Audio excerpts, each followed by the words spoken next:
But let's have a look at the two teams as we think they'll take the field this afternoon, and we'll start with the Claremont side. Craig Edwards' availability for this game is an absolute crucial factor. It's likely, I would think, that Jakovic will go to centre-half forward. It's umpire Mike Ball, who starts the 1989 Grand Final here at Subiaco Oval. The bounce is awkward. Rowland's underneath it. Over the top of him, Derek Collard. It lands with Allen, who boots Clermont forward, but broken up immediately by McDonald at centre-half back. Interesting tussle that will be. McDonald and Mann. McDonald to centre-half forward. Up goes Lauder in front, spoilt by Beers. Rioli got a hand pass. It lands with Kickett. Defensive side of the square. He's got pace. There's a player down already behind play. Park. Through the middle of the ground is Collard. This is Brad Collard working hard. Kick is awkward. Wide of the mark and will bounce out of bounds at left centre wing for Claremont. Well, that was not a good start for Neil Park, who's replaced Begovic. He landed heavily on the side of his head. He's still shaking that head. He's picking up Matera, Park. Turnbull was in front of Edwards. Neesham playing for the kick. Scrambly football. Emerging Rioli. Trying to get it across to Derek Collard. He couldn't bring it in. It's again out of bounds almost in the same spot. There's Derek Collard. There's Craig Edwards. So he has started on the ball. Della's out there also. Turnbull over the top. It comes down to Solon. He got a call from Della. Neesham beats him to it though. Neesham couldn't get his kick in, smothered by Derek Collard. South Fremantle bottled it up. It's at left half forward now for the Tigers. There's no score on the board in the opening moments of this grand final.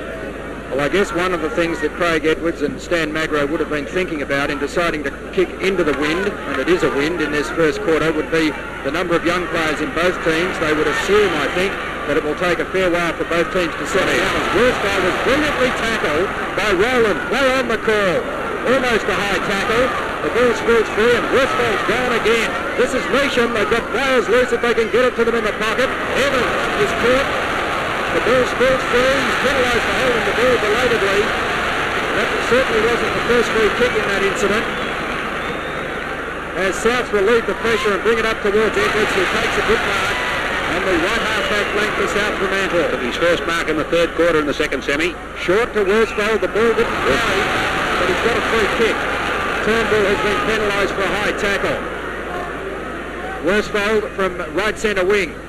Kicks down towards the half-forward line. Beers over the top of Calder. Running onto the ball was Matera, but the boundary line was too close. And the throw-in will take place at right half-forward for Souths. Now they're sides filling each other out at the moment, aren't they? They're in the shadow of the grandstand. I think it's nerves as much as anything. A lot of young players involved.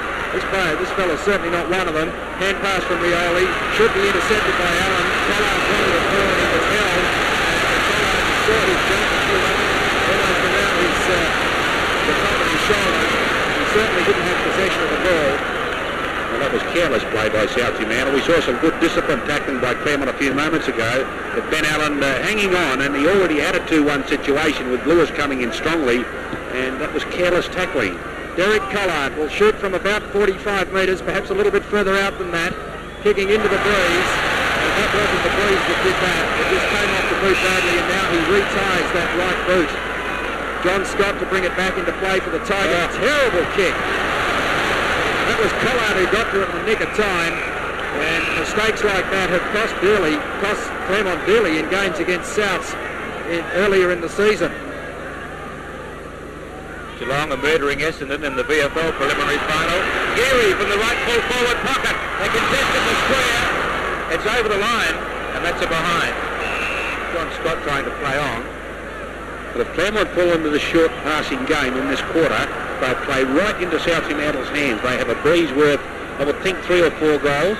And they do have a habit, which is not a good one, of playing very short on occasions. So there's the first score of the grand final as Scott goes into the pocket. Pinpoint pass finds Edwards. Right full back pocket for the Tigers. Crowd must be close to 40,000 watching this grand final. That's not a good kick. South Fremantle to set through Rioli. It goes long. Going back to the front of the ball to Molesso. Collard the flyer. It's tied up now in the right full forward pocket. They're a bit lucky to get out of that Clermont. There's a box off between Wilson, Lewis, Molesso, Matera. And they're coming from everywhere. Yep, and they're all ready to go, these players. More importantly, Keith, that's twice we've seen Clermont try and go short out of the full-back line, and both times it's come unstuck. Yep, and they'll get themselves into trouble if they started early. They've got a lovely breeze. Every player on the side, I would think, would have the ability with this breeze to kick the ball 60 metres. And as Wally said, they've gone short on several occasions already, and that is not making use of the breeze. The longest lead, always the best one, certainly when you're kicking with a breeze. So the umpire, out of all this, is going to bounce the ball about 10 metres out from the south goal. It's an awkward bounce, close to the line and pushed out now. And a boundary throw in the result. South Fremantle are one behind. Claremont yet to get onto the board. And it's a little fuse simmering at the moment, just ready to explode. Magro's tagging Nisham with Solon. Ryan, Pretty interesting. the heavy clash between Park and Worsfold. It comes to hand. He kicks up towards the members' wing. The first to arrive here is Solon. Got a push from Nisham. And the free kick has been picked out for Robert Solon. Good thinking touch with that. It wasn't in the back, it was in the shoulder. Yes. And he didn't hang on to him. Solon goes short. The lead from Nalder. Wraps it up. Right half forward for the Bulldogs. He'll be a problem for Beers if he plays in front. Made a very good game in the second semi-final. He sets this up for Wilson. Out he comes, sandwiched between two players. Knocked on by Mascos. Overrun by Worsfold and Moreso. Picked up by Ryan. Gives it to Rowland. And Clermont out of trouble again. The ball back to the members' wing. Wilson did well to trap it, but brilliantly read by Mann. He stole the ball away from Wilson, kicks in towards the pocket. Ralph leading out. It looks like Sambrello's standing, Ralph, and that will be interesting because he'll be a lot quicker than Matt Sambrello will Warren Ralph. The first time Clermont looked like going long, Rowland trying to get a long kick away to space. All of a sudden they look better. Rioli is playing on Rowland as Mann comes over the top of Edwards, but Edwards' knock was decisive to Willie Rioli. Tried to do too much. It gives Clermont a chance. Brayshaw's hand pass was a poor one. Della's caught. Nisham got one high. Mann took too long towards Evans in the goal square. Was intercepted back there by Sellers defence, but Brayshaw ran onto the ball, the loose ball, and there's the first goal of the game from the Burnham Park Brayshaw, and South should have done better in that situation. Well, only one guy really wanted the ball then, and that was Mark Brayshaw. There's South trying to come away with it, surrendering the ball far too easily, but Brayshaw came from, I would think, 30 metres out in the pocket, full bore, gave himself every chance of taking the ball spilling in his path, and he was very quick to find that big opening. So a good positive start by Mark Brayshaw. But Claremont, if they're going to get full value out of this breeze, have got to go long. So 5 minutes almost of attacking by South Fremantle resulted in one behind only, and the Clermont have whipped it up the other end and put one through. It's now 7.5 minutes into this first quarter of the grand final. Edwards kick it, didn't take it. Worsfold is there. It's scrambly football just outside the circle, and umpire Johnson coming in to bounce down. Turnbull's got to stay away from Edwards. He'll be too big and bulky. Edwards running the same way as the Clermont youngster. Let's see what happens in this contest. Edwards over the top, and it comes to Allen. He kicks it to centre half forward. It clears Mann and McDonald. Ryder backed his judgment. Evans, brilliant. Thornwick without it. In comes Wilson to tie it up now. This is Troy Wilson, and he's got the kick. And there's a player down. Peter Thorne got a whack in the face. We've made the penalty for a fumble there. A clean bit of ball handling might have been another goal. Troy Wilson goes to the centre wing position. Edwards up. Knocks it on, but there's no one there. Back comes Lewis. He ties it up, tries to get it to Scott Edwards. Morris Rioli coming in. Now it's Evans. Evans hand passes it away. Lewis again diving on top of it. Shoveled it out to Allen. He was well tackled by Della. It's built to Edwards on to kick it. 50 metres out. Long shot by Dale. Kick it. I think he's got it. He's got it. 50-metre kick from Dale. Kick it brings up Clermont's second goal.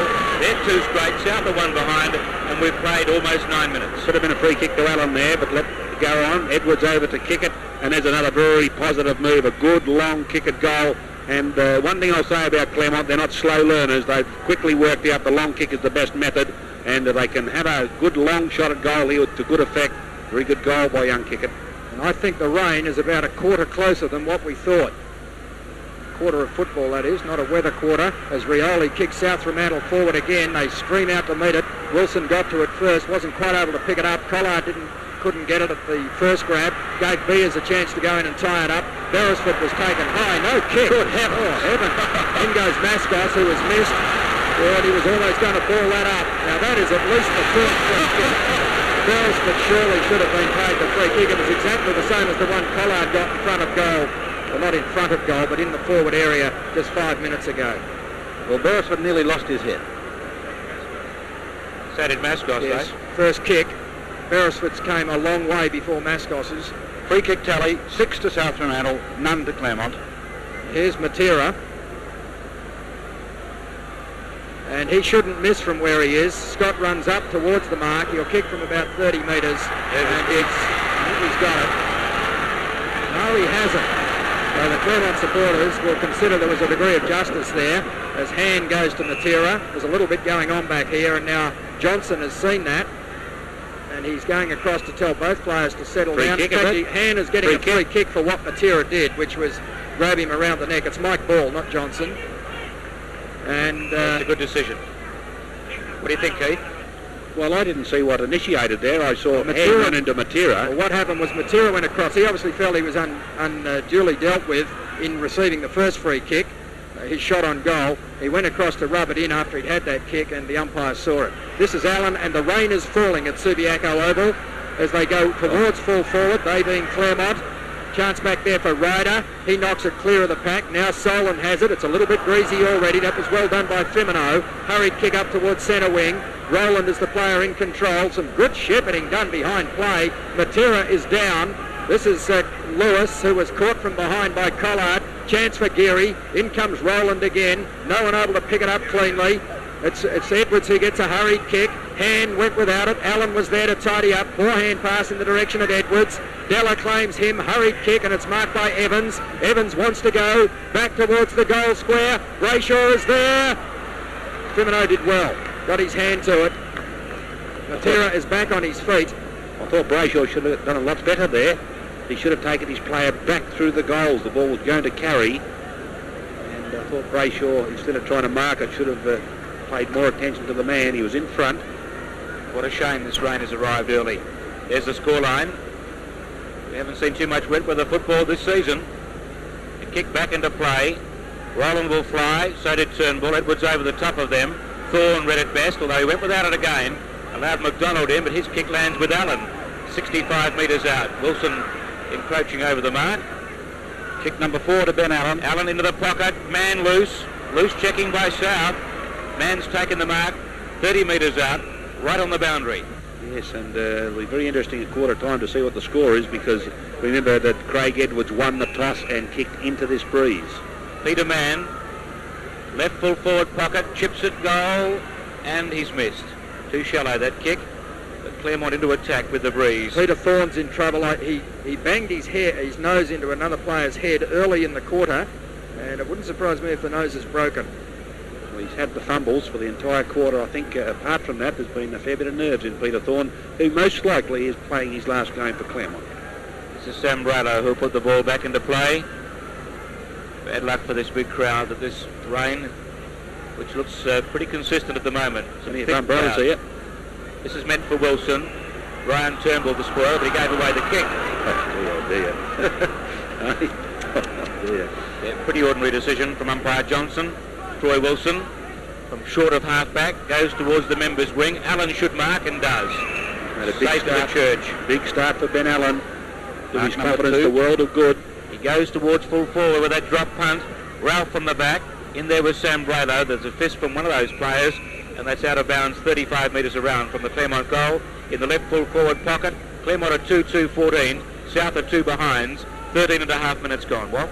Not a bad quarter for the ball to be in for Claremont here with a northwesterly breeze blowing. That's Ralph over the top. Brilliant knock to Thorne. He goes back towards full forward. Evans is there. Ryder is with him. Off hands to Brayshaw. Another one. Great goal by Mark Brayshaw, and well played Tony Evans. He won the battle of strength with Ryder, got the ball to the ground, and that was brilliant ruck work by Warren Ralph. Well, you've said it all well, but Brayshaw's hot, and that Brayshaw temperament coming through. He's had 2 opportunities to kick 2 goals in the forward pocket, and obviously the move is going to be on during the game with Mann and Brayshaw. They worked it to perfection last week, where Brayshaw and Mann alternated between centre-half forward and a forward pocket, and Brayshaw, what a player to have in a forward pocket, and hasn't it paid dividends so far? You saw Jakovic and Turner, 2 of South's most brilliant young players, on the boundary there. This is a chance for the Bulldogs to go forward. Rioli to centre half forward, and Norder's taken a safe mark. He plays on with a hand pass. Derek Collard tackled by Neesham. Good physical pressure put on him. He's in trouble, Collard. Has to shovel it out. Beer's taken high. Play on. The ball from Johnson. Back comes Collard to bottle that up on the 50-metre line. Trevor. And the umpire coming in to bounce down. Free kick going unnoticed there to Tony Beers. Through the traffic. It finishes up with Allen. He goes short. Puts it out in front of Thorne. It bounces nicely though for Mitchell. He gets away from Solon. Kicks towards centre half forward. Fremantle should mark it. Carries him. At the back, Evans with a snap now, but he's way offline. Out of bounds on the full in the left full forward pocket. A little bit of an experience there by young Evans. He read it beautifully and had time to square up. And of course, when you've got a ball that's a bit greasy, very easy for it to slip off the side. The margin is 18 points in favour of Claremont. 15 and a half minutes into the first quarter, and that's gone out of play on the full. Just outside Clermont's 50-metre line, and they'll let Warren Ralph take that if they're smart. Thorne wants it, but Ralph would just about kick it from there with a wet ball with the breeze. We've seen nothing of Matera or Geary yet in this game, or Willie Rioli. He's gone short. Fremantle should get it. Evans contests. Back goes Ryder.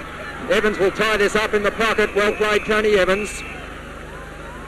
Ryder perhaps just feeling the pressure of a grand final a little bit. He's a very young player, and to be playing in the back pocket, mistakes can be crucial, of course. That was Rowland who appeared to interfere with Edwards. That's a good tackle. The ball jarred free. Ryder going in solidly. This is Mitchell. Hand pass, not a good one. Comes back to Allen. Allen is clear. He's pulled it too much, I think. Well, that was a golden opportunity for the Tigers. Ben Allen, who's done everything right in the opening quarter, missing what he probably should have kicked. 3-3 Claremont, South's 2 points. Interesting breeze there. It appeared to be coming, according to the windsock, from the northwest, but the last couple of kicks have indicated it's coming from the southwest, which would make the member stand pocket the dead one. Some of the South players have to live. Sambrado kicks to centre half back. Mitchell up. No mark. Brayshaw tried to paddle it through. Solon, fresh air. Allen pulled off the kick. Through the hands of Neesham to Mitchell on the kick it. Danger. Hooked back on goal by the Mercurial Dale kick it. This time he's offline.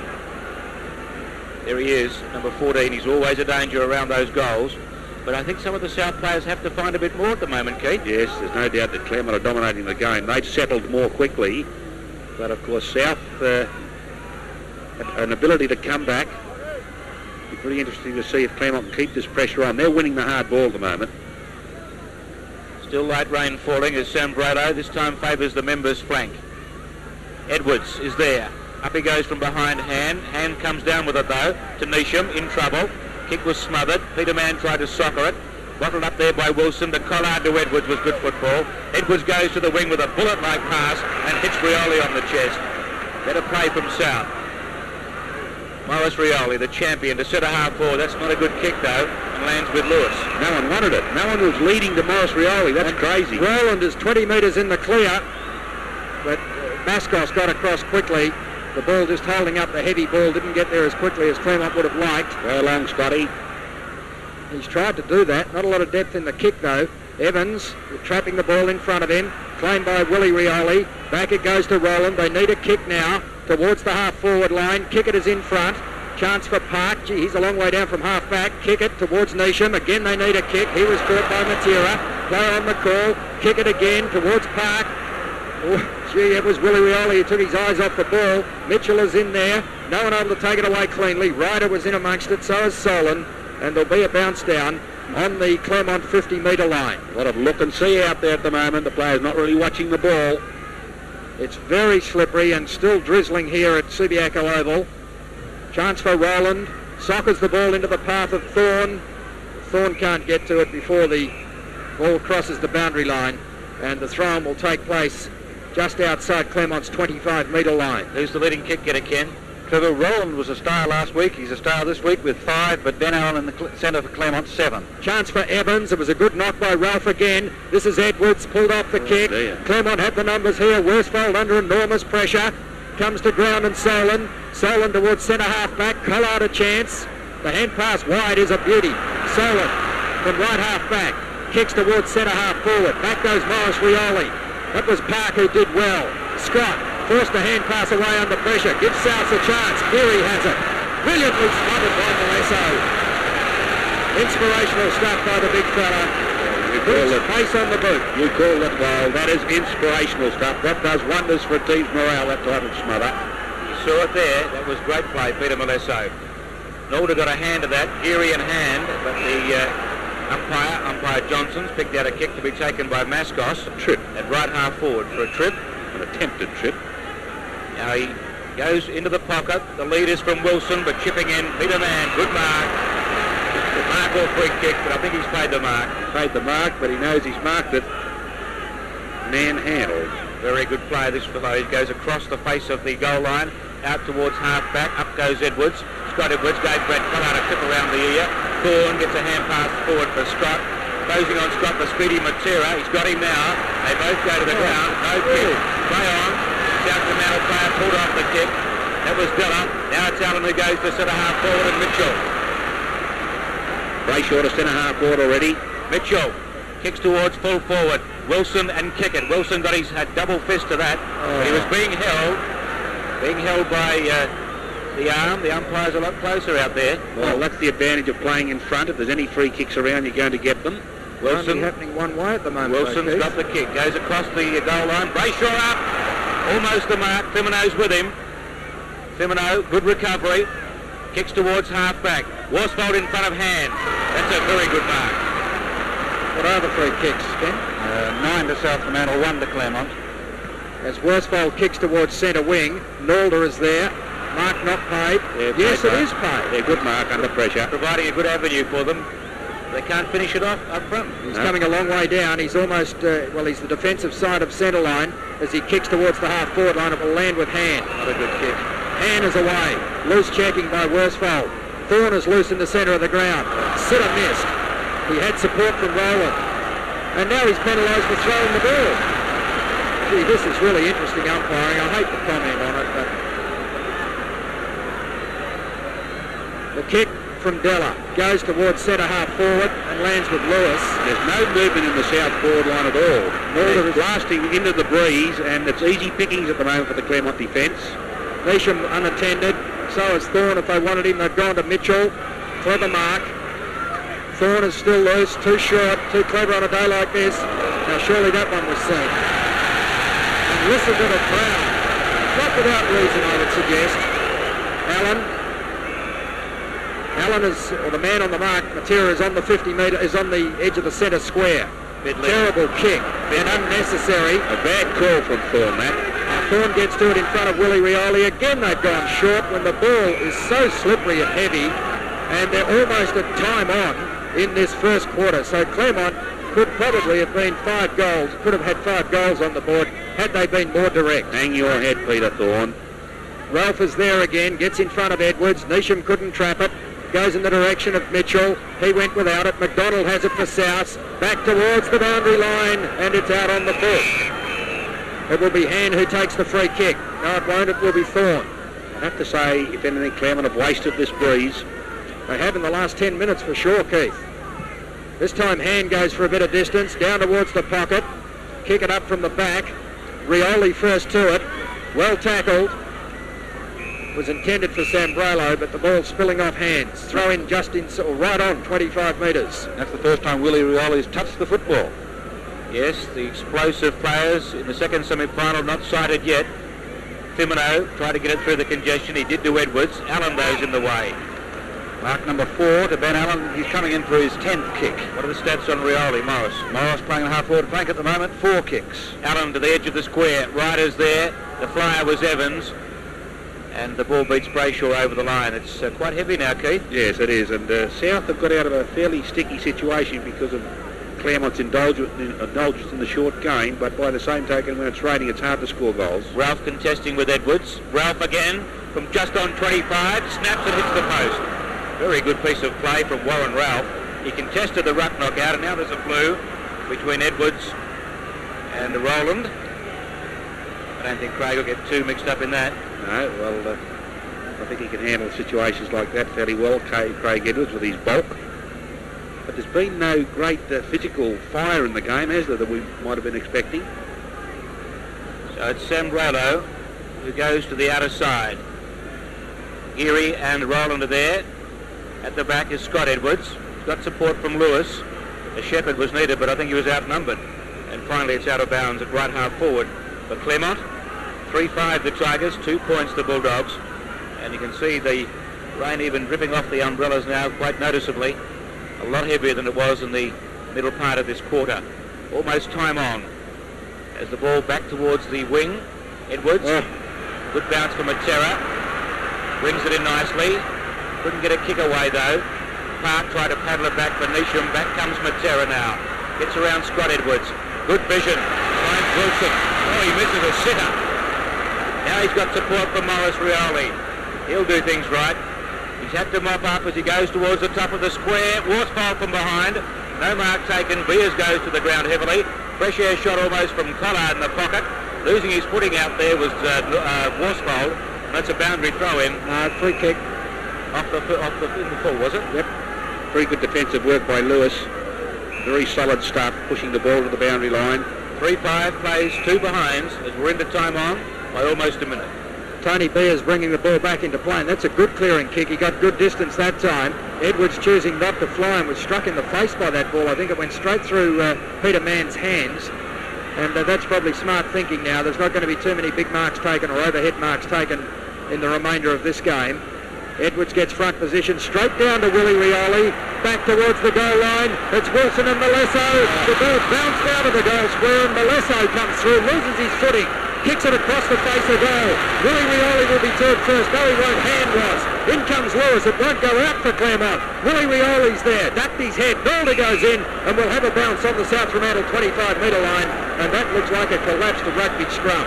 And Willie Rioli's not happy. And Peter Malesso employed the first drop kick of the season, I reckon, then, Mike. Bounce down, 25 metres out from South Fremantle's goal. Clermont can ill afford to concede a goal in the time-on stages of this first quarter. They've had the wind. They've been thwarted in their endeavours to use it by this persistent rain. But they lead by 21 points. Boundary throw-in. Rucks taking their time to assemble. Nalder will do the work for Clermont, for Souths. Over the top was Mann. Chance for Souths now as Hand gets a good hand pass to Beresford. Good shepherd applied by Allen. He's had a great first quarter. And the mark is taken by John McDonald. McDonald has 2 players loose. They don't gain much in distance. One of them was Collard, and Brad Collard has pulled in the mark. He's almost on centre wing as he kicks to centre half forward. A lot of space there. Big leap. Should have been interference against Geary. It is. He was never ever going to touch the ball, and the free kick will go to John Scott. Scott from centre half back for Claremont. Tries to go for distance. Out in the direction of Thorne. Ryder backed his judgment, did it well, got in front and forces the ball out of play. A pretty ordinary quarter by Peter Thorne by his own standards. I'd say a very nervous start. Yes, he's been very indecisive. Mann and Edwards, 25 and 10. Edwards another good knock, straight to Collard who couldn't handle it. Nor could Della. It's given Claremont a chance. This is Kickett. He went looking for Ralph. That was not good football. Rowland comes back. Another chance, this time for Evans. They need a big kick. Down towards full forward. The ball will land in no man's land and bounces through for a point. 3-6 to 2 points. Claremont lead. Yes, ball handling now very difficulty up there. I'm not sure that this rain will stay with us for the entire game, but it's made life difficult. We haven't seen a lot of rain in West Australia football this season, and what is required, of course, with the wet ball, you've got to watch it a lot more closely, and that's what the players haven't been doing for the greater part. Sambrello's kick back into play is going to land with Rowland. He's a cool customer in these final round. And Thorne's loose. And that's a good, courageous mark. He would have been conscious of players coming from behind, but he held his ground. I don't know if he was, Trev, but I was. Yeah, he held his ground well, and he's going to shoot on goal from 25 metres out. And a very handy one in the time-on period, almost 4 minutes of time on. Peter Thorne, drop punt is straight. So just when Peter Thorne was being described as having a very ordinary quarter, up he bobs and boots a very handy goal for the Tigers. 4-6-30. Leading South Fremantle 2 behinds, and a very good effort then from Peter Thorne. Yes, well, he doesn't lack any courage. There's never been questioned his courage, but it's just his ball handling and his general positioning out on the field, which hasn't been as good as normal. He's called for the ball a couple of times when he hasn't been in a good position, but he held his ground very strongly, and he's a deft kick at goal. There's no doubt about that. And that scoreboard now would suggest looking pretty good for Claremont. That goal has made all the difference. They lead by just under 5 goals, and if this rain continues, goals are going to be hard to kick with you kicking with or against the breeze. And that breeze, Keith, also fluctuating too. Yes. So it's umpire Johnson. South Fremantle need a thrust forward in a hurry here if they're to score a goal before quarter time. Nice knock from Edwards. Allen almost sharped it. Rioli missed it. Measham didn't. Hooks back towards the centre. It lands with Kickett almost. Edwards got a hand in there to foil him. Now Edwards soccers it forward. Lands with Worsfold. Worsfold's got plenty of space. Had good time to turn, but this will land with Scott. Clermont defence holding up under pressure here. Crazy play by Malesso. Scott goes out wide and finds Lewis. Lewis towards the wing, and the safe mark taken by Edwards, Scott Edwards. Malesso could have easily given away a free kick then. While the mark was being taken, he just cannoned into another South player. Scott Edwards to half forward, and his namesake's taken the mark. Plays on to Morris Rioli. Onto the left foot to centre half forward. Willie Rioli. Got a push from Beresford. No free kick. Beresford mops up nicely. And passes to Mitchell. Away he goes. Mitchell to centre half forward. Femino will fly from the back. Kickett got a fist to that. This is Ralph. Tackled by Sambrano. Pushed him off the kick. Good play, Sambrano. And the ball's out of bounds in the left full forward pocket. I thought Ralph tried to kick that to his own advantage then. I didn't think he tried to kick it all that hard. He tried to dribble it towards the goals. He was running flat out, and he was just impeded a little by Femino, which stopped him getting there in time. There's the siren. It's quarter time at Subiaco Oval in the grand final. Clermont 4-6-30 leads South Fremantle 2 points. The margin is 28 points. The Tigers lead by 28 points as the rain comes down heavier than it has for the entire game so far. Edwards went looking for Collard and missed him. The ball on the South Fremantle half-forward line as Han gets it back towards Edwards. Della is there putting him under pressure. Comes to Han again. Now Turnbull pulled off the kick. They get it wide of the pack towards Park. He's not able to control it. Knocks it free. In comes Han again. Collard is with him. Han looking for the boundary line and finds it. And there'll be a throw-in on South Fremantle's right centre wing. See, Mark Han did some work there from the initial bounce down. Clermont 4-6. South Fremantle at 2 points. Edwards and Turnbull. Turnbull got his hand to it. That was a good knock too as Claremont drive the ball towards the half-forward line, but the Claremont forwards, he didn't take that mark, McDonald. Play on was the call. It comes back to Mann, who wasn't expecting it. McDonald's given another chance. Hand passes straight to an opponent. It comes towards Kickett. Kickett didn't have it. Knocks it onto the advantage of a teammate, Ralph. Good hand pass to Rowland. Rowland couldn't break the tackle. Puts it out in front of Thorne. 2 Claremont players collide. That gives Ryder the chance to clear the ball across the face of the ground. Will it go out of play?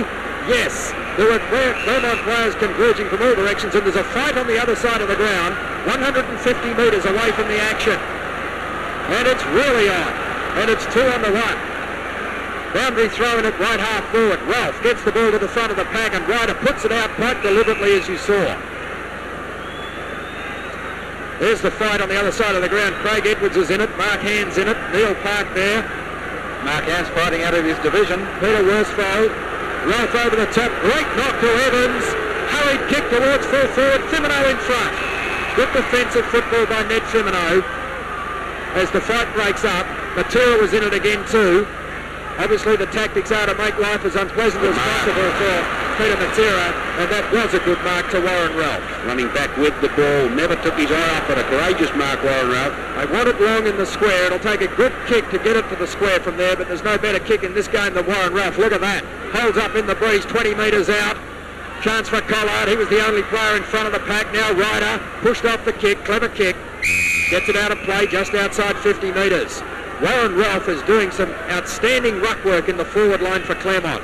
He's taking on Craig Edwards, Dean Nalder, Sambrello, players much taller than he is.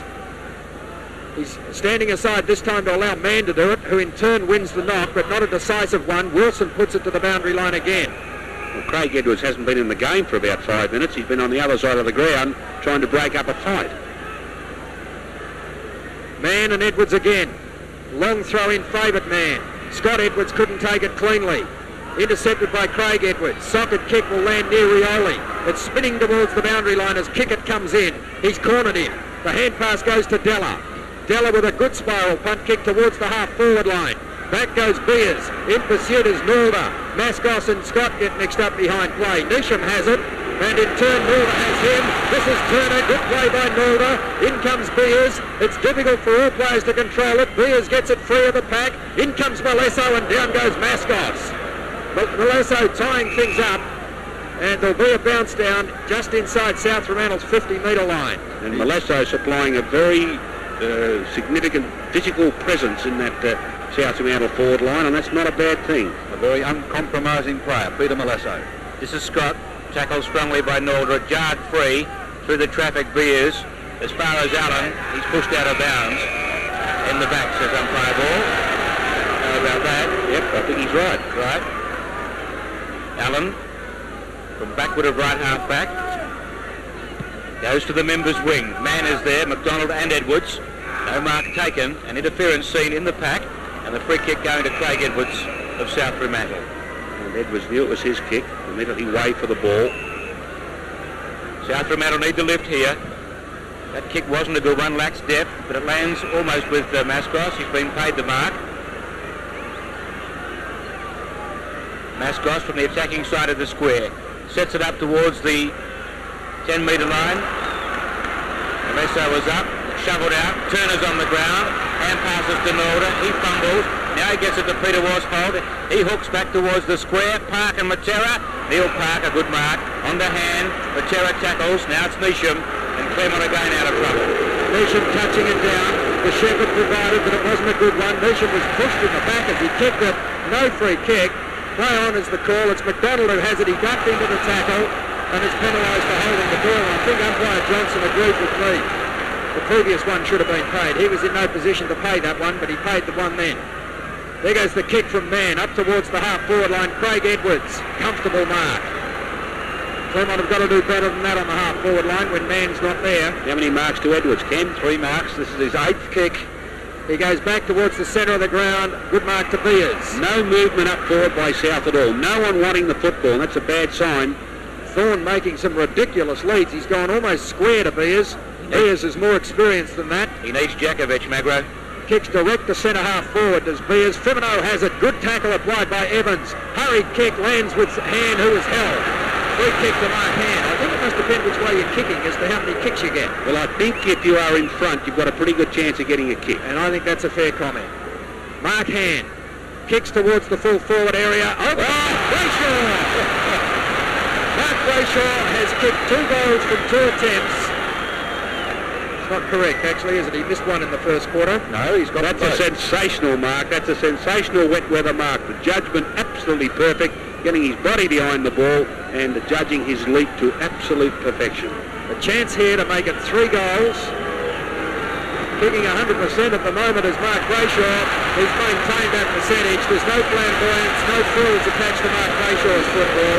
He did what he had to do then, took the mark, kicked the goal and walked straight back to the forward pocket. And that's a handy goal into the wind and into the rain to the Tigers. They're 5-6, Souths at 2 points. Well, what does South do now, Keith? Well, they've got to, their forward line is absolutely pathetic. There's no one leading to the foot at all, which meant the South players who play on teamwork have just got to bomb the ball into their forward line, and that's making it easy for Clermont's defence. There's got to be movement into the open spaces, and the players have got to kick into those open spaces. Well, Clermont playing with plenty of confidence now. Up goes Edwards.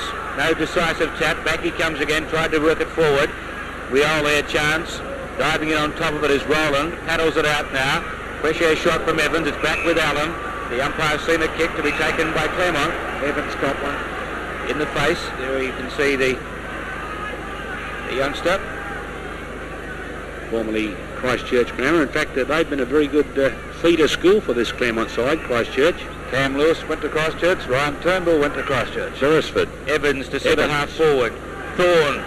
Collard landed short and hit Collard in the back of the neck. Well, that's not watching the ball, is it? This is on the 50-metre line now. Scrambling football. Unless he's got eyes in the back of his head. Wilson emerges, but it wasn't a good hand pass at all. It lands with Rowland. Rowland to Turnbull. Turnbull from 55 metres. Kicks long. Kick it going back. He's taken the mark. South Fremantle in big trouble. He plays on. That was silly football. It's back with him now. A snap pass by Kickett. Just touched. One behind the result, so he's messed it up. And he knows it. Yes, well, he's going to be on a very difficult angle. And that's a lovely kick by Turnbull. I don't know whether he saw kick it or not, but if he did, it was sensational football. Now, Kickett has taken the mark. You can see the angle is going to be pretty tight, and he tried to avoid the angle kick, and it came unstuck. Sambralo bringing the ball back into play. It's knocked forward of the pack and taken by Wilson. The kick to the outer wing. Across comes Park. Matera got him out of the way. Was good footy. Now Matera from right centre wing can drive Souths forward. The kick lacks depth, and the relieving mark is taken by Beresford. Their forward players non-existent. The Claremont backs are making their own arrangements. Well, that wasn't such a good kick, but Hand, who was on bended knee, was able to drag the mark in. They've gone square. Beers could not afford to drop that as Morris Rioli comes up to stand the mark. Now Beers swings play to the members' side of the ground and finds Rowland. Cruising past is Molesso if he wants him. No, dangerous kick. Lewis showed good judgment and good pace. The Clermont backline is rebounding now as they go to Ralph, who is held. In comes Sambralo. Kickett gets to it first. Hooks back. What a great kick from Kickett! Oh, just bounced the wrong way for Claremont. Gee, that would have been a sensational goal if it had bounced, if it had taken the orthodox off break. He did it a wrong in there, well. Yeah, well, just enough he would have done, Keith, but... I don't know how he got it back there. No, nor do I. He was running away from there.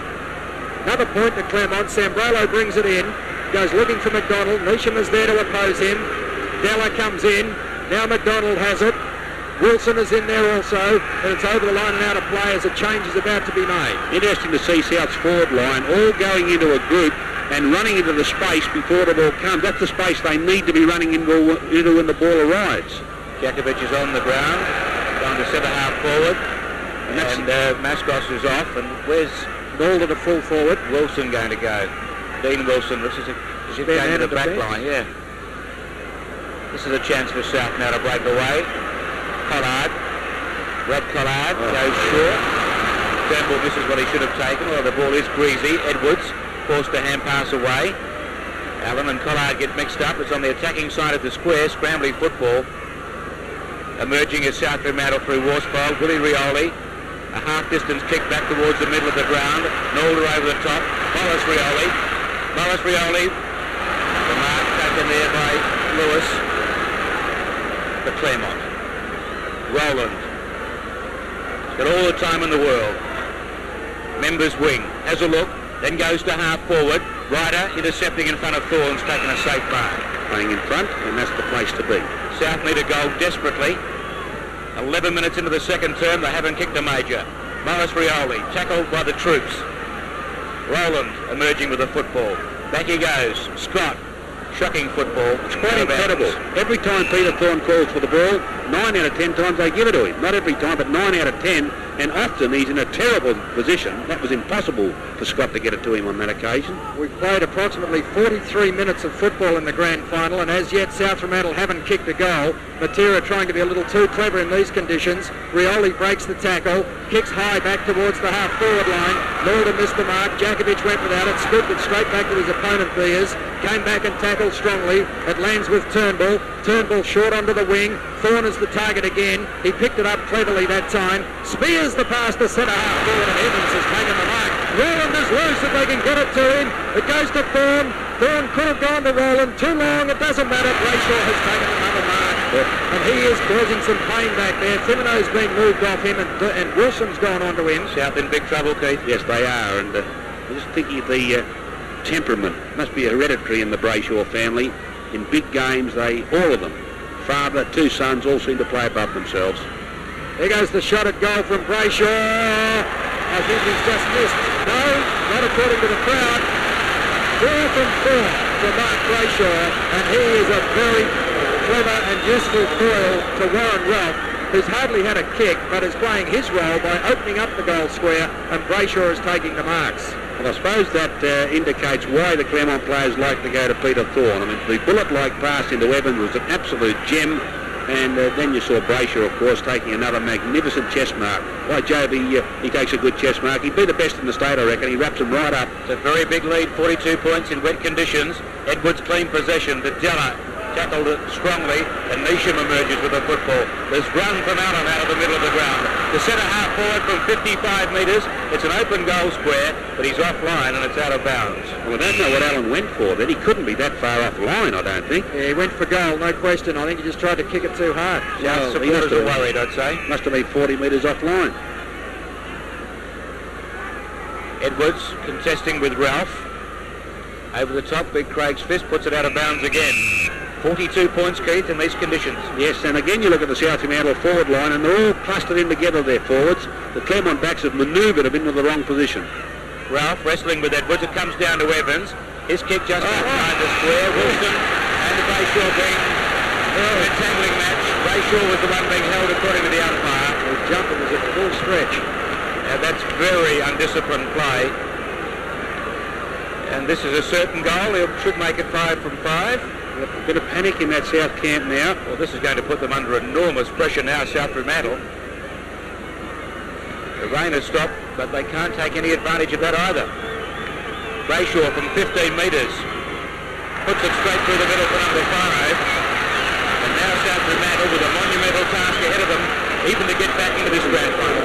Well, it's quite incredible with the breeze which was blowing pretty strongly in the first quarter. Let's have another look at Evans's kick, and you'll see clearly Brayshaw clearly held by the jumper. The jumper at full strength and full stretch, I should say, and Wilson not happy, but I'm sorry, but you made the blue. And Dean Wilson not happy with that. But that's the wind, the velocity of the wind, nowhere near what it was in the first quarter.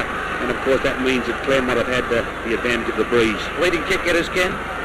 Ben Allen's had 12, 10 to Craig Edwards, who gets another knock out of the centre, but Allen gets another kick, his 13th. Sockers at the centre half forward. Solon has it. Rowland went for him, and his tackle lingered, and Solon will get the free kick. And even he's surprised. Rowland perhaps doing a little more than he needed to, because Clermont was still a chance to tie that up. And Robert Solon with the free kick at centre half back. But this is the moment of truth now for South Fremantle. They trail by 48 points at the halfway mark of the second quarter, and they really are going to have to fight like they've never fought before to get out of this. As Mann comes over the top of Edwards, hurried kick goes towards the centre half forward position from Malesso. This is Evans. Neesham stands aside to let him take the kick. The bounce will be important here. It didn't favour Solon. Brilliantly knocked down by Rowland at Thorne, and the Tigers have their fourth into the wind. Their 8 goals, 8. South Fremantle have 2 points, and Peter Thorne has 2 as the Tigers go to Scott Rowland. That was brilliantly done. He dived at the ball to get it clear of the pack and put it straight down Thorne's throat. Have a look at this. There we go, and there's Rowland just pushing the ball on. It wasn't all that difficult actually. Thorne had given great support, but the South Fremantle defence way out of position, and they're in complete disarray out there now. Not only is their forward line in disarray, their back line not going all that well either. Well, we come back to that old word of experience. Mascos around the corner, that's inexperience at its highest level from Jakovic. It's now back with Neesham, who tried to pat it to kick it, but Edwards shot it and it landed with Willie Rioli. Willie goes short towards full forward, must be a kick. No kick paid there to Nalder, and once again Clermont rebound through Scotland and Neesham. What do you think about Nalder then, Keith? Well, he was trying to organise the kick himself. I'm not sure it was there. Scott providing run out of the back lines, taking the mark on centre wing in front of the old scoreboard. He kicks to centre half forward. Solon wraps it up. The South Fremantle defensive 50-metre line. Now what's he going to do here? Well, he's played on and kicked it straight back to Hand. Hand goes towards full forward. From the back, Rowland! What's he doing down there? Having a spell, I think. Well, he's been playing in the centre of the ground and making his own arrangements again. And now he's down coming out of a forward pocket. I thought it had to be Brayshaw, but it's the fisherman from Geraldton who's gone right over the top and pulled in a good mark, and he's going to shoot from about 30 metres. He's giving it to Ralph. He's passing it across to Ralph while I was talking. So Warren Ralph from 35 metres out, maybe less than that, 30 metres directly in front, shooting for his first of the match. And his 49th goal in final round football. And South Fremantle could be out of this grand final at half-time as Ralph kicks, and it's going to be close, drifting away and one behind only off the boot of Warren Ralph. Clermont are 8-9, 57. South are 2 behinds. It's been an inglorious performance up forward by the Bulldogs so far. Almost 18 minutes gone in the second term, and they're goalless. Well, they haven't handled the conditions well at all. In fact, they've absolutely floundered. Sambrello waiting for someone to kick it to. Goes for distance and gets plenty too. That'll land in the square. Allen at the back. Missed the mark. No one can blame him for that in these conditions. Mitchell, Jakovic in pursuit. Mitchell ever elusive. Gets the hand pass off and goes back to provide the shepherd. But the hurried kick is taken by Collard. And there's a good hand pass in the direction of Matera. He took his eyes off the ball. That's given Beresford a chance. He couldn't pick it up. Willie Rioli was held when he didn't have it, and he will get the kick. They've been few and far between for Willie Rioli this afternoon as he goes towards full forward. They've got some height down there now. McDonald is playing there. Chance for Collard, is it? Yep. Derek Collard gets it over the line. Getting the kick well. And it's going to Derek Collard. Pushed So back. perhaps this is their best chance for a goal so far. He's close to goal, but on an extremely acute angle as 16-year-old Glenn Jakovic goes across and gives some advice. Collard at the city end of the ground, kicking from the boundary line, has put it across the face of goal. Man was up high and it's out of play. McDonald on the forward line gives you some idea of the difficulties that Souths are encountering. One of the best centre-half backs in the competition. Man from behind Nalder. Lewis was caught. McDonald's hurried kick, landed with Nalder. Another chance for Lewis. He knocks it clear. That gives Mascos a chance if he can pick it up. He's gone backward to the plate. Collard is 40 metres from goal. It will land in the square. It's all Clermont. Nalder with the flight of the ball. Up hands and through for another point. He's a very clever footballer, Nalder. We saw him take a good mark in the second semi where he came in with the flight of the ball, jumping into the pack, but with eyes only for the ball, and with those telescopic arms, he's able to drag in some quite tricky marks. Thorne offers a very short lead in the back pocket, and that's been completely ignored by John Scott. He kicks for distance onto the half-back line. Malesso was the target. Chance for Worsfold to kick Souths first. He's missed. Well, this has been a horror half for South Fremantle, the team who promised so much in this game, largely because they gave so much in the second semi-final. Perhaps have become complacent as a result of that performance. Perhaps it's the high level of youth or youthfulness that they had in this team. This is Park, not a good hand pass, in fact a very poor one to Thorne. In turn it goes to Lewis. Lewis gets a better one to Allen. Clermont running out of defence. That chain of hand passes gets the ball to the half-forward line, but Allen's kick is out on the full, and it will be a free kick to South Fremantle to be taken by Sambrello. Well, they've made a mess of it, but the comparison between the ball handling of the two sides is enormous because Claremont, even though they kicked that one out in the full, they handle the ball very cleanly. Jakovic was the leaper in that pack for South Fremantle, but Thorne again kicks it towards half-forward. Kick it up. He's going to get a free kick for around the shoulder. Crowd don't like it, but it was certainly there. He goes across the ground, Roland again. Missed what he should have taken there. In goes South. Shoveled out by Fumino for Morris Rioli. Free kick, push on Fumino. Right, centre half back. Hard to believe this is the South Fremantle we saw in the second semi-final. Fumino to half forward. Jakovic. That's what's been needed. With a good, clean ball handling. Jakovic goes into the pocket. Nalder's there, clears him. Oh, McDonald almost the mark. Malesso's over the top of him. It's scrambled out towards Man. He tried to get it to Neesham. Intercepting was Rioli. Now Collard. Willie Rioli back over his head. Brad Collard a chance. He knocks it into the pocket. Peter Matera a snap from the right full forward pocket, but he's offline. They just cannot find the opening, South. They're 5 behinds, and they trail by 52 points. 22 minutes gone in the second quarter. Yes, it's hard to know what South can do here. Their confidence is very low. It's very hard to bounce back and gain the initiative. Stan Magro will have some work to do at half-time. Frustrated South Fremantle supporters as Scott goes into the pocket and finds Beresford.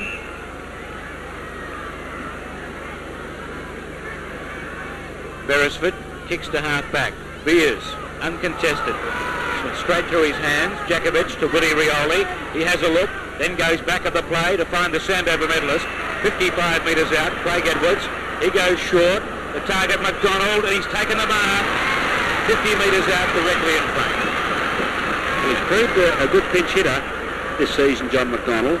Often has been moved into attack, and he's quite happy in that position. Not a bad kick at goal. He's a fair way out. Not a great deal of wind assistance in this quarter, and it's quite noticeable. The wind has died away rather dramatically compared to the first quarter. McDonald, 55 metres out. Distance, no worries. Yes, they contest on the line. Scrambly football across the goal line, and one behind as Beers runs it through. I think what's making South's job harder at the moment is the fact they haven't kicked a goal, and Clermont has got something. I mean, they've got a premiership to play for, but I think they're also defending this scoreline. They're determined not to let Souths get a goal. It's 8-9-57 to 6 points, and we've played 23 and a half minutes in the second quarter as Scott clears with length towards the half-back line. Malesso gets it to the ground. This is Beresford. Oh, that's dangerous. Went for a long hand pass. It landed with Edwards. Edwards kicks, but not well, up towards centre wing. Mascos lost control of it. Picks it up at the second attempt. Good hand pass infield to Collard. Brad Collard gets his kick in the nick of time. He goes down towards centre half forward. Good spoiling tactics from behind by Thorne and brilliantly read by Neesham. And a player down behind play, that was allowed to go. It was Jakovic who put him down, and he hasn't moved. It was Malesso, I think. Beers. And now Beers, is it? And now what's happened? Jakovic has done it again, has he? Yes. And it will be a relayed kick. That was the second tackle. Jakovic has decided to take matters into his own hands for South and see if he can't instill a bit of life and vigour into this team as the hand kick goes in towards full forward. Ralph was there battling against two South Fremantle opponents, and Tony B is still looking just a little the worse for wear as the smelling salts come out. The throw-in will take place at right full forward for Clermont. It's a pity that it's got to be the youngest player on the side, Jakovic, who's got to try and spark South. Over the top, Roland. Chance for Thorne. Well tackled. Ralph has it. Close to the boundary line. He's quick enough to get out of stride. Hooks it back towards the goal square. Evans! Neesham has come off the ground, and Barrows has gone on with some fairly specific instructions to get right into things. Jared Neesham taking a well-earned rest as Tony Evans, and he gets the applause, Jared Neesham, of the Claremont crowd here as he makes his way around the boundary line. Evans shoots, and it's been more, and goals, it's been more of Neesham's coaching than his on-field performance that is earning him those plaudits. But Tony Evans, there you see his nose, he got one earlier. Here's the kick from Ralph, back towards full forward, and Evans in front in the goal square is rewarded. Yes, he's a good type of player, Tony Evans. But gee, what a performance by Claremont. And again, their experience, their temperament for grand final football has come to the fore. And right in the middle of that, of course, has been Jared Neesham. And he's done most of his good work in the back line. He's given great support down there. He's won most of the hard balls. And whatever anybody thinks of him, he's been a grand footballer for Claremont. Edwards wins the tap. Mascos was held. Johnson right on the spot. Mascos with a free kick just outside the circle for South. Inglorious so far, the Bulldogs. That's not a good kick. It lacked depth. Lewis was up in front. Kick at the crumbs. And passed it only as far as McDonald. It ricochets back to Lewis, who goes looking for the boundary line, but Matera's in the way. 55 metres out. Don't be surprised if it doesn't go very close. There's Neesham, contented at the moment. Donald in the square. Jakovic has led right out into the pocket. Going to kick the torpedo, I think. And he's backed himself to kick it. No, drop punt. Won't quite reach. They'll contest in the square. Malesso up. Off hands to Scott. And Claremont are doing this far too easily. Roland in the last line of defence. Has a look. Scott backed him up. Still he runs the ball out of defence, and at a good pass finds Scott Edwards as Turner was debooted. There was 10 Claremont players in the square when that ball was contested. A kick towards half forward. Mascos should mark and does. For South Fremantle, they've got no system whatsoever once they get to this point here. Jakovic up in front. Beers over the top. Chance for Matera. Good scouting around the circle. Goes back to centre half forward. Man up over the top of Worsfold. Worsfold best to recover. Gets a hand pass. There's his man. Well, they've collided, those two Claremont players. Malesso, and it looks to be Beresford. The ball is in the right full forward pocket. Yes, Beresford it is, who's in a bit of trouble there as he ran straight to his own man. He thought he'd run into a lamppost, I reckon. He's a big man, Malesso. Nolder wrestling with man. Woody Rioli gets it to his brother Morris, and with good vision he finds McDonald 25 metres out. but on a 65-degree angle. One would have to say that at some stage of this game, South have got to produce some football. They're just too good a side to have played a half of football that they've played here. And broken cheekbone here, I would think. He's coming straight off. Beresford and Neesham on. Can this be the first goal for South Fremantle at the 28-minute mark of the second quarter? It is! Listen to the roar! You would have thought it was their 12th goal of the match as Beresford leads. South Fremantle jubilant for their first major on the board, but they've got a lot of work to do. Yeah, it's a very neat pass going in from Morris Rioli after receiving from Willie Rioli. But a good versatile player, John McDonald, and he led nicely and took the mark, kicked the goal, and that'll go a little way into improving South's confidence in themselves. Well, two blows there for South. They've kicked the goal, and Beresford, who's been part of a resolute defence, is forced from the ground as Allen's kick goes to centre-half forward and Sambrello misses a sitter. Three Clermont players collide. Pretty tough in there. No one able to get it clear. Eventually Barrows does. The bounce will be important. It hit the post.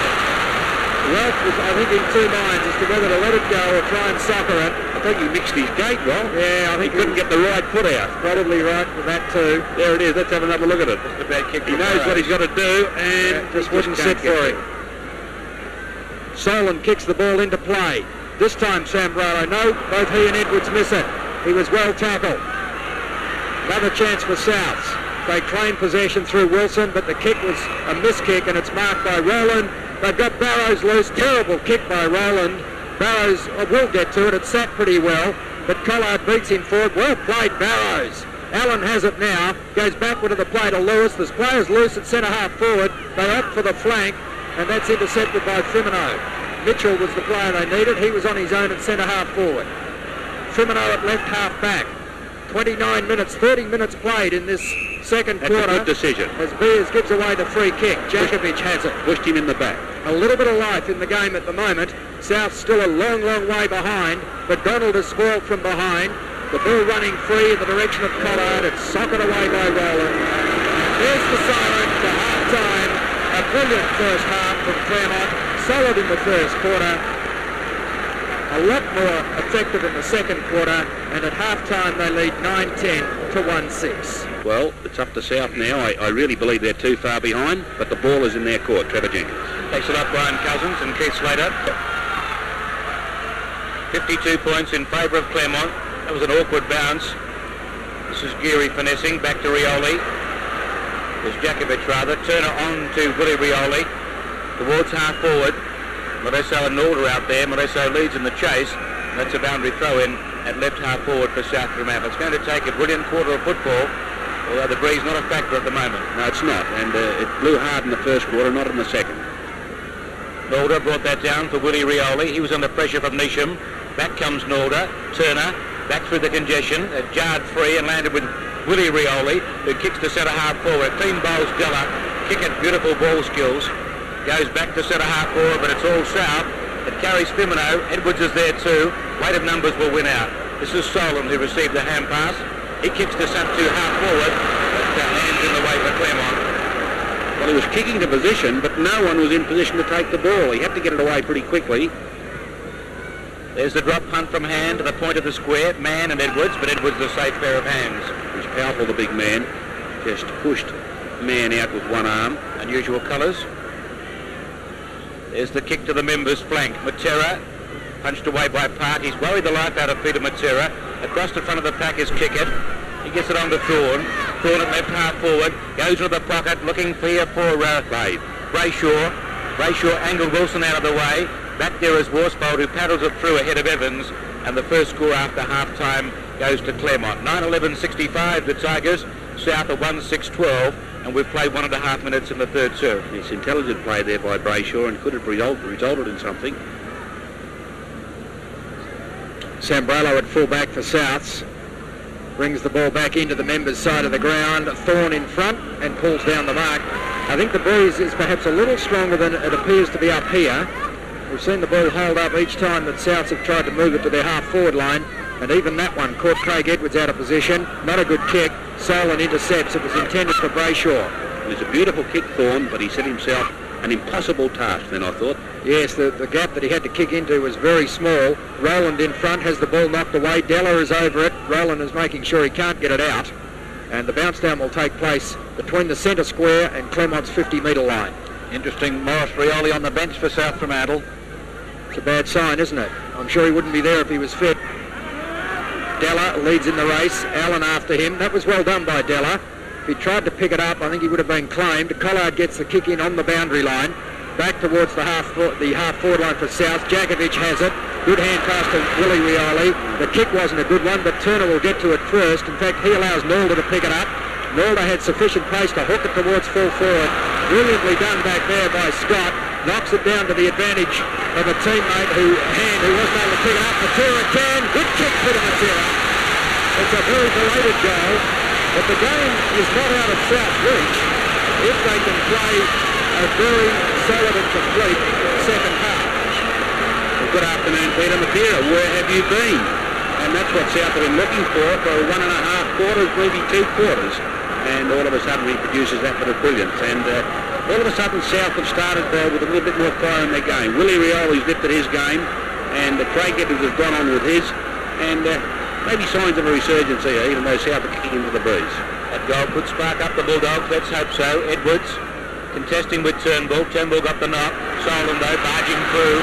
Gets a hand pass to Brad Collard. He breaks away from Allen. Well done, Brad Collard. Here comes South again. Jakovic up. Beers is with him. Lewis forced a hand pass. Matera got a hand in there. Willie Rioli with good courage. Back comes Jakovic. Hand passes to the side of the pack. Mascot's good use of the body. Park barraging through. Now Collard. On to Wilson. Wilson, long kick towards full forward. McDonald punched away by Scott.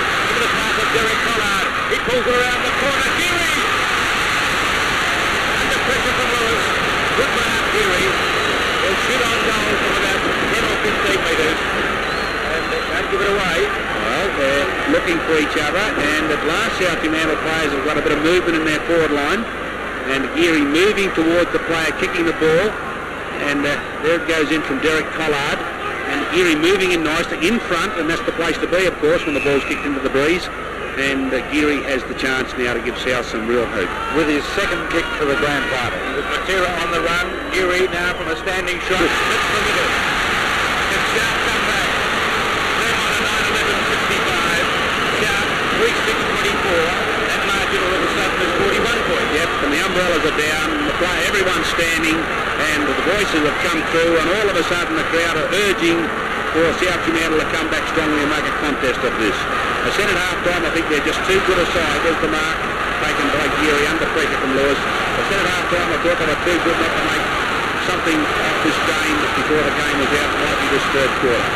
Well, the crowd has been, Morris Rioli, the crowd has been screaming for something to scream about, and they've found it with 2 goals in the opening minutes of the third quarter to South, and South threatened to go forward again. Hurried kick from Craig Edwards, lands at half forward. It bounced away from Geary. Collard was hassled up it. He took Beresford high. Beresford went back pretty courageously, remembering he got a fearful knock in and a free kick to Beresford, a fearful knock in the face from his teammate Peter Malesso in the second quarter, and had to leave the ground. And Beresford gets the free kick. The margin is still 41 points. That's a significant lead, but the signs are a lot more positive. Well, Peter Matera had to think about that. He thought about going for the mark. He's called the play on now, Hand. Has to take the short option and finds Allen. He's been loose there for about 2 minutes, waiting for the ball, Allen. Oh, too long. He's gone to Thorne. No, it wasn't. Required a perfect kick, and Allen was able to produce one. Thorne goes towards the half-forward line, and Neesham. They've zigzagged the ball to the half-forward line. They still have possession. Neesham, I think, would be well advised to put this long and put some pressure on the South Fremantle defence. He's gone short. Beautiful kick. Oh, he waited for Ralph. Ralph led once, and that was ignored. He led a second time and ran straight onto the end of a beautiful foot pass. They're a very well-organised team, Claremont. There's no doubt about it. And what a steadying influence Jared Neesham is. Warren Ralph has not kicked a goal so far in the grand final. The kick from just inside 50 metres. He still hasn't kicked one, but the work is still to be done as far as Souths are concerned. It comes off Craig Edwards' hands and goes out of play for a boundary throw-in.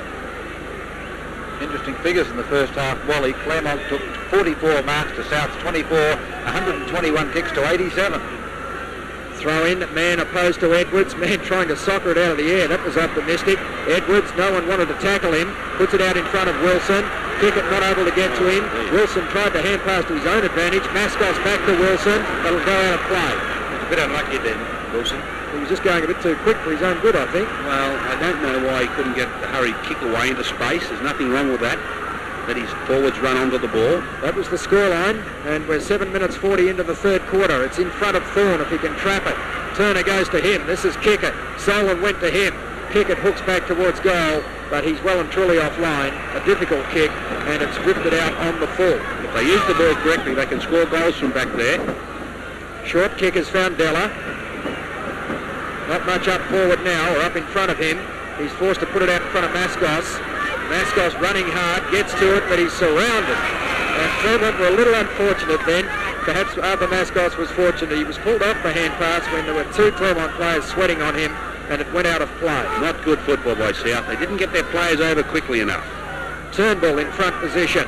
Fremantle caught holding the ball. Neesham knocks it to Evans. Evans a good hand pass to Allen. Allen goes for goal. There's no one in the square. It's coming back, but not far enough. He needed to fade that ball away. It just wouldn't come around. That's the difference between the two sides. The kick by Mascos wasn't a bad one to space then, but South needed players streaming onto the ball. Only one did that. In contrast, Claremont get 2 or 3 players streaming onto the ball, which gives them that advantage. 42 points the difference. Sambrato's done a good job out of the square. Goes towards the members' flank. Turnbull and Edwards. Edwards knocks it to the side of the pack. He was looking for Mascos. Allen intercepting. Good shepherding by hand. Good tackle by Della though, but he gets it to Turnbull. Turnbull goes back towards 25-metre line. Knocked away from Ralph. At the side, Thorne. Onto Ralph. A snap from 30 metres. He hooks it back. Evans! Isn't he emerging as a top-class rover? He's all over the ground. He reads it beautifully, doesn't he? But that was pretty intelligent play by Turnbull too. He made it very difficult for South. He kicked the ball right to the edge of the square, and 2 or 3 Claremont players there, and that was always a problem for South. Evans shooting for number 2, should make no mistake, and doesn't. So Clermont step the flow in this third quarter. At the 10-minute mark, they go to 10-12-72. South 3-6-24. Yes, I like the methodical basketball way they go about it, Clermont, when they're under pressure. They take a bit of time out. They have wonderful skills, most of their players, and they use this short game just to steady the game down, and all of a sudden they get themselves into an attacking position. That was the kick going into Evans, and he just read it nicely. Right position, right time. That doesn't just happen. That's a bit of a football instinct. Nuggety sort of a player as Evans too. He's got a bit of physical strength for a fellow his size. Thorne took a long time to get the hand pass out, and then it rolled towards Firmino, scooped up, and Souths are allowed to play on by Collard. It finishes up with Brad Collard, who kicks to centre half forward. Good tackle applied on Geary, who scooped it back towards Willie Rioli. In goes Beresford, now Rowland, and we'll have a bounce down on South's 50-metre line. At least there was a bit of movement in the South forward line then. The ball handling not quite good enough, but at least there was some movement. Jakovic winning the knock, goes to Rowland, who was held when he didn't have it. He knocked it away. Obviously, Derek Collard thought he was going to take possession, and he gets an easy free kick, and kicks and uses the ball well. It's marked by Turnbull. Little meteor coming through. And now a 50-metre penalty going against Mulder. I'm not sure what that was for. I was busy watching where Ryan Turnbull was considering kicking the ball. So that has taken the pressure off the Clermont defence and has immediately transferred it onto the South Fremantle defence, and he's going to kick it as far as he can. And that is a very good kick towards the goal square. No one at the back of the pack for Claremont. Well, Ralph came in very quickly and in fact has guided the ball over the line. Throw in at right full forward once again for the Tigers, and it's nail-biting time for Bulldog supporters. Man, but Edwards just too strong. Makes about 10 metres for South Fremantle as he thumps it around the boundary line. Well, it looks like a bit of more rain is imminent at some stage, and that'll make goals more difficult to kick, so South really need to make hay while the sun shines here. That was a good knock from Ralph. Neesham now through the traffic. Forced a hand pass when tackled by Brad Collard. He overruns it. Scott Edwards, good ball handling. Goes back towards the 25-metre line, but South in front. through Dean Wilson. Changes direction. Goes towards half-back. Della in hand. Della got a hand to it. Good shepherding by Sam Bravo. Towards the wing, Willie Rioli. In the nick of time. He is working on the mark. Willie was looking for the 50 metres, but it was not there. The kick for half forward. And Mascos pushed in the back by Neil Park. Yeah, well played. Held ground strongly. He knew he was going to get it in the back. What are the stats on Brad Collard in this quarter, Ken? Brad Collard, 2 kicks and 4 effective hand passes. He's got right into the game in this term. This is going around with Turnbull. Again, South Fremantle disorganised when they get past the 50-metre line. As we saw so many times in the first half. Makes it pretty easy for the ruckman lurking behind the game. Nisham barking instructions to Turnbull. He kicks towards the members. Wingman pushed in the back. Gone unnoticed. Sold on a hand pass to nobody. Willie Rioli will get it. Good intelligent hand pass for Della. Tackled by Nisham. Della hooks towards the top of the square. Norder got a hand to that. Scott's got the football. Hand passes to Scott Edwards. Away goes Clermont again. Park now to the defensive side of the square. But Solon's in the way for South on the members' wing. Poor use of the ball by Park, and he's injured. He's done his leg in kicking. As Turner kicks to the half-forward line, Scott Edwards. Park, yes, it has been played. That's a little bit fortunate now that the conditions are a lot drier. Actually, the tackle was a very good one by Collard on Park. He went for the smother off the boot, and it's caused that injury to Park's leg, and he's coming straight off, I think. Yes, he's coming off the ground, and Mitchell will come back on as the ball is punched away from the pack and out of play, midway between right centre wing and right half forward for Claremont. So it'll be interesting to see what Claremont do here to plug that gap in defence. Mitchell's going straight to the half forward line. Looks as though Nisham might have gone into a defensive role. Free kick to South Fremantle on the outer side of the ground, taken by Brad Collard. He kicks to the outer wing and finds Turner. He's been quiet this afternoon. Turner gets a kick in up towards Jakovic, who takes the mark sliding across the turf. Or is it Mulder? Not the latter. Not too hard if they're moving. Mulder kicks the centre half forward. McDonald is spoiled from behind. Rioli was held and he didn't have it. It's a good decision. He desperately needs 50 metres, young Willie. They'll get it from there. Within range, well. Just, I reckon, Keith. Neil Park in big trouble. You'll have to use the torpedo. He is kicking to the wrong end, if you like, as far as the breeze is concerned. But the big stand does provide a fair degree of shelter. Well, there'll be a big cheer if he pops it through. It'll be 3-1 South's favour in this quarter if he can kick it. So it's a pretty important one. They need to be making inroads as Nisham debates the point with umpire Johnson. He's got the distance all right. He's got the direction too. Claremont are going to be asked to answer a challenge, as you would expect they would in a grand final. Yes, well. We've seen South come home full of running in the second semi-final, Pete. Yes, we have. I look as if they're building themselves up for something big here again. Yeah, that's a good kick by Willie Rioli. Very good kick indeed, and right through the top of the post. And South starting to just find a little bit of confidence now. Every facet of the game is improved. Still 42 points though. There's a centre square infringement. The kick going to Craig Edwards. Claremont had 5 in there. Edwards, good kick. He is going up with a flight, courageous. Should have been paid a kick. He has been paid. Yes, that's a difficult one, isn't it, when you're camped under one like that? The 40,000 horsemen are bearing down on you. The whole life would come before your eyes, wouldn't it? Nisham providing the space. 40,000 pair of eyes are watching. To the half-back, he goes out wide to the members' wing. Beautiful kick again for Hand. He's outnumbered here though. Edwards, he sprints away from Hand. That's great play by the Sandover medalist. Although the kick marked on the line by Jakovic.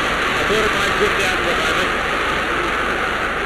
Young South Fremantle centre half forward. The square is vacant. The square is vacant. Willie Rioli, back to Jakovic. He won 2. Won't come off. Although Willie's got it again. He's tackled by Edwards. Loses it. Holding the man. I wouldn't let go. I think as the saying goes, the tackle lingered. Thought a bit lucky. No question. They could after his hand passed it to get him out of the play. It was a good decision. He made sure the umpire saw it, mind you. And this is Willie's 6th kick for the quarter. 50 metres out on the boundary. He'll take a miraculous kick from here. He's going to square it. He's found his mark, Warthol. Although I think the original intention was Edwards. No risk. Edwards off his footing. Warthol's undecided. He's getting calls from everywhere. He goes back to Della. So this is Clermont stuff. wishy-washy play from South. Well, they're not giving the ball up easily. So that's pretty important. Nation barking instructions just outside the mark. Has moved Della, can kick the footy. It's a good drop punt, it won't reach. They'll contest Malesso up with Nalder. Malesso tried to barge through, could have given away a kick. Back he comes again, over the top of the football. Umpire Johnson says, I'll have it. Well, it's in that situation with a high ball in the square where rovers are needed. South needed a good piece of roving then, and it wasn't there. Andy Seed up there. Nalder, beaten by Turnbull. Geary though, lost it. Mastros over the top of it. Umpire Johnson again called on to bounce it down. Just outside 25 metres. 10-12 plays 4-6. 42 points the margin in favour of Clermont. Souths had two players camped across the half-forward line to try and lock this ball in. Nalder takes clean possession. It spills to Beers. He's not able to pick it up. Turnbull's hit and puts it out deliberately. He did. He did. There's no doubt about it. But it's not the first one that's gone out deliberately today. That's true. And We saw a bad one from Ryder earlier. I was just about to say that Turnbull hasn't played a bad quarter. Now the free kick is with Geary, deep in the left full forward pocket. Go close. Souths need it, and I think, no, it's just gone across the face. It was a good effort. I have to say, I think he's got it.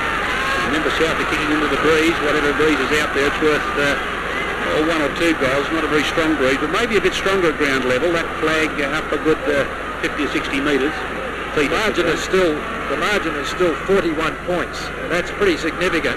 So Souths really need to make a lot bigger impact on the scoreboard before three-quarter time if they're to win the game. Well, they don't want Claremont to score, do they? That's important. Thorne's run a long way. He's run too far. There's no question. Peter Thorne has not had a good day. He's been indecisive. His leading has been poor, and as often as not has attracted kicks from his teammates. And his kicking has let him down a little bit, although he's made one or two very good passes. And then he just wasn't sure what to do with it. Everyone appeared to be out of kicking range for him and no one to hand pass to. So Turner can drive Souths back into attack. He goes to half forward. Edwards couldn't take the mark. Neesham has it. Hurried kick out of the centre. Wilson is in front of Kickett. He was, but then made better position behind him. So Souths are playing with far greater endeavour at the moment. Terrible kick, but things are starting to fall into place for them. That landed with Derek Collard. Hand pass went in the direction of Wilson. Neesham got in his way. McDonald was met solidly by Evans. Well knocked on by Lewis to Edwards. Edwards is still under pressure. Touch ball, play on was the call. McDonald's hurried kick lands with Lewis. Lewis played on. Wild not sure. Maybe he was called to. This is Willie Rioli, who averted the ball. Good tackle applied by Gerard Neesham. And Neesham earns one of the few free kicks he gets in the game. Well, Willie tried to bump his way out of that, but he's very clever, but Gerard Neesham was a wake-up to at that time. Beautiful kick. It's found Thorne. Now, Thorne needs to use this ball well. He goes around the boundary line in the direction of Mann, who has a decided height advantage over Firmino, but Firmino provides enough of a contest to get it over the line. Peter Mann quiet today, Kent, you saw us? There's 2 marks, 5 kicks only, 3 effective ruck knockouts. He's pushed in the back by Edwards. Play allowed to go on. Hand passes to Solon. Solon back towards centre wing. It's all Claremont. Turnbull takes an uncontested mark. Neesham was there giving the instructions. 3rd mark this quarter to Ryan Turnbull. And that's a good kick. Gee, he gets great distance in his kicks, Turnbull. Up towards Mann. Great mark for Solon. Isn't he a good aerialist? yes, he's had another good game.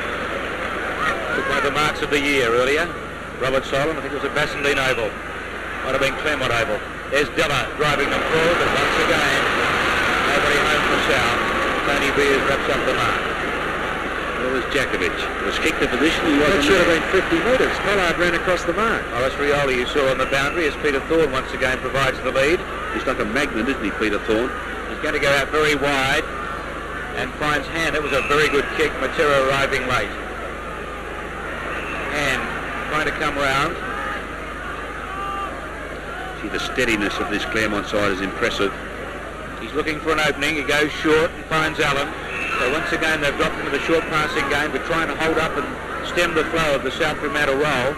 Allen kicking towards the 25-metre line. Edwards backing into the pack. Very sure the flyer. Off the pack it was Evans. His kick was offline. He was pulled off it at the last second. Mitchell's got it in the right full forward pocket. Banana's back on goal. and kicks it behind. Brayshaw was unattended on the 25-metre line. 42 points a game the margin, so they're not getting it as easy as they were in the first half, Claremont. Derek Just a little bit Collard, more you saw pressure that. on. And South applying that pressure, causing a few mistakes in the Clermont camp. Derek Collard, you saw, with the dressing gown on. Sam Braylow goes short, danger, although Edwards is there. Wraps up the mark. Mark number 16, kick number 17. What was that about, a sore ankle? Yeah. Fimino to the members' wing. Della will have to fly. Hand from behind. Della the safe mark. They got runners inside South. Over the top was Rowland. Man fumbled, allowed Matera in. Tackled by Rowland. Back comes Man. Hand passes off to Thorne. Thorne to Neesham. Neesham runs to 50. Squares it up for Dale Kickett, who marks 20 metres out directly in front. Claremont have really stopped the flow. Yeah, Peter Matera, very disappointing. Didn't want that ball then, I'm afraid, Pete. You've got to go in harder, you've got to keep your eye on the ball, and you've got to win the hard ball if you want to make it in this game. And he didn't do that. Neesham able to do it easily. Morris Rioli back on the ground with Derek Collard off. He looks a bit proppy, does Morris, as Kickett shoots from 35 metres. And I think he put it through. 2 goals to Dale Kickett today. A steadying goal again for Claremont. Every time they get under a bit of pressure, there's always the short passing game, the crisscross game that gets them out of trouble. They steady, and once again they've been able to boot a goal. As Warren Ralph looks to be coming off. Yes, they had very good skills, Claremont, and they cash in on it. They move the ball around very nicely, and they really have steadied the game down to their own pace. And now they've kicked a goal, and a very telling goal that was when South were making their surge. Let's go to Mark Cutler for a report. Neil Parker's gone off, but he will come back on. That's the report from the bench for Claremont. And just a brief mention on Stan Magro. His attitude was very positive from the rooms. I heard from the trainers that he thinks, providing it doesn't rain, which it incidentally is starting to do now, his team can get back into it. Della driving towards centre half forward for South. Jakovic is in front. All Clermont at ground level. Beresford and Edwards. They got into each other's way. They had so much time. Scott run down by Geary. Breaks the tackle. And then kicked straight into an oncoming opponent. They kept it in play. McDonald has it. That was well done by the South's forwards. And then he kicked it out on the full. It's hit the post. Well, the pressure was greater from South again. Well, they had 6 players in the square again, and that's good football, good positioning by Claremont. But South were able to apply the pressure and hold the ball in. Della's had a good quarter, Ken. Yes, he's had 7 kicks, he's had more kicks than any other individual in this quarter as John Scott clears Claremont out of danger. And McDonald is also giving them a little bit up in the forward line as Claremont work the ball back towards centre wing. Turner has it now for South. Infield to Brad Collard with a hand pass. He goes over the top of Mitchell to Solon. Run down by Kickett. Well played, Dale Kickett, not to concede the free kick. He did in the end. Too high. The free kick is with Solon. Oh, 50 metres. It's got to be 50. You've got to give him, I think it's a 10-metre radius, isn't it?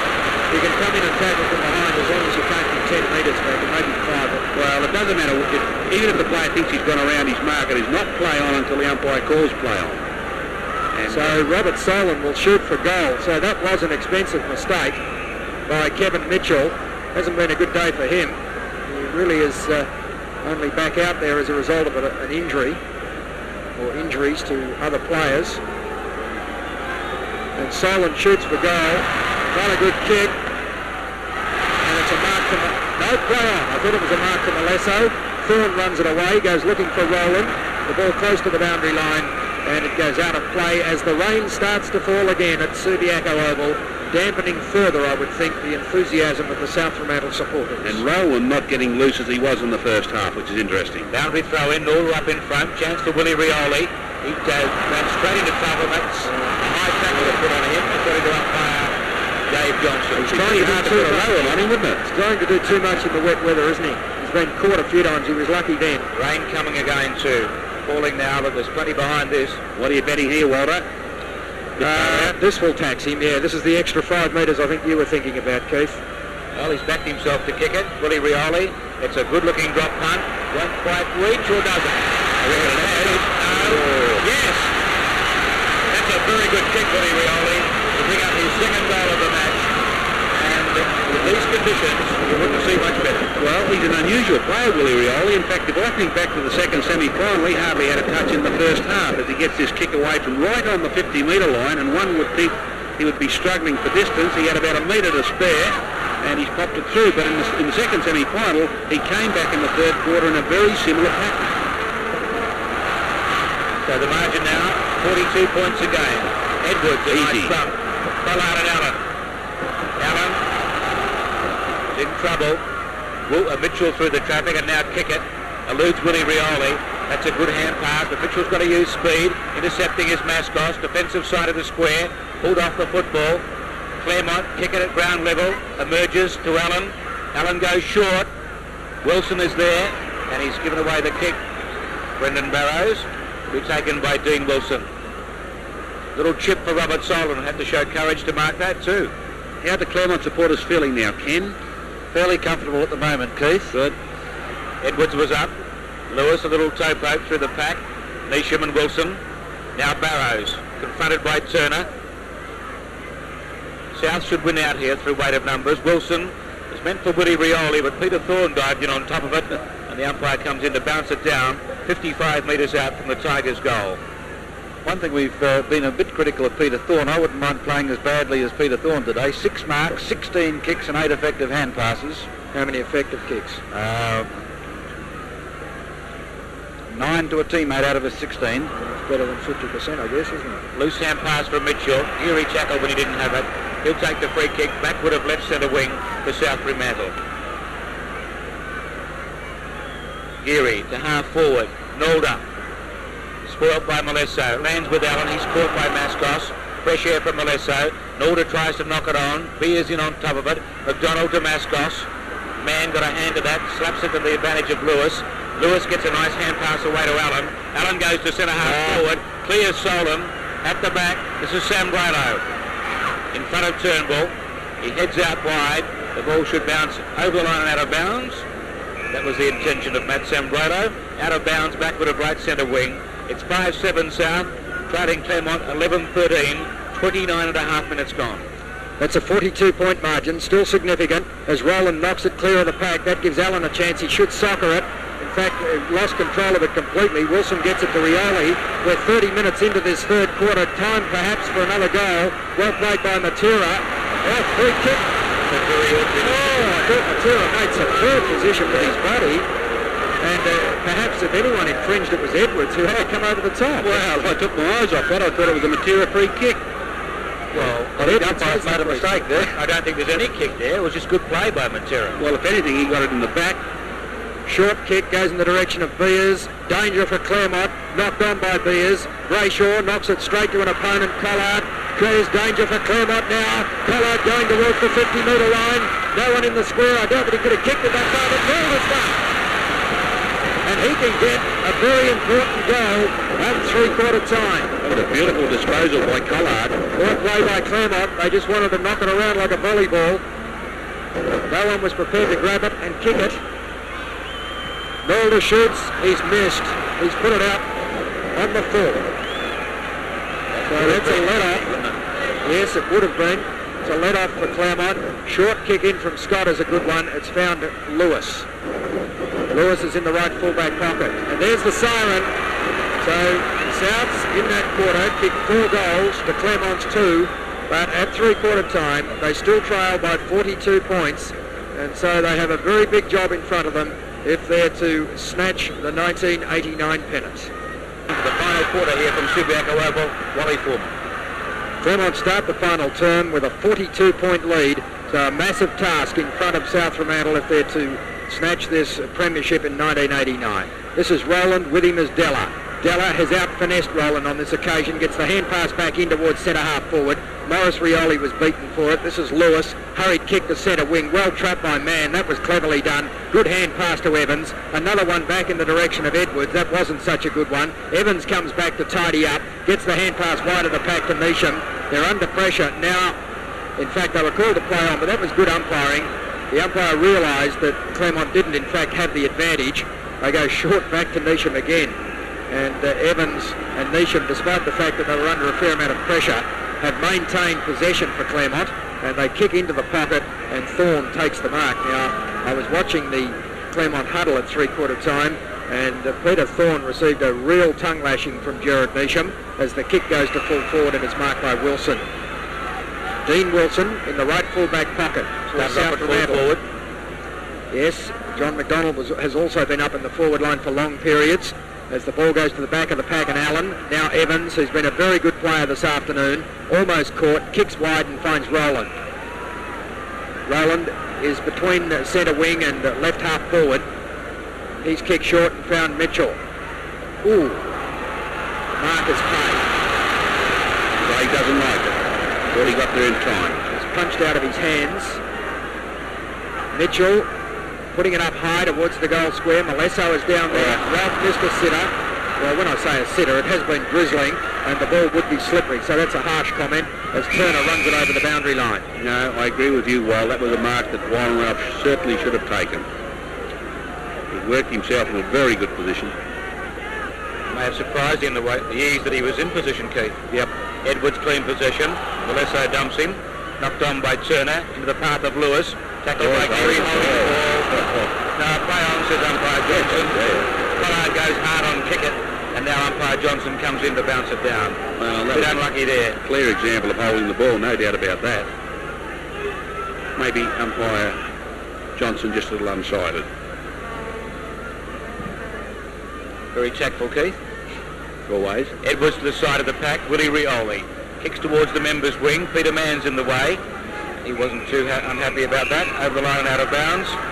Although he hasn't had one of his best days. No, but he's been a pretty solid contributor. He's been in there. He's been using his body, and there's not much of his body at this stage of his career. Edwards bumps him, but Mann gets the tap, or the fist really, and it goes over the line in front of Turner.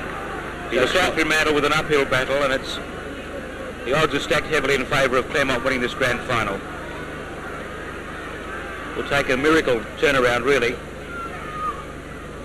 Mann a good thump, but straight down the throat of Troy Wilson, who kicks towards half forward, clears Geary and also Beers. Scott Edwards at the back.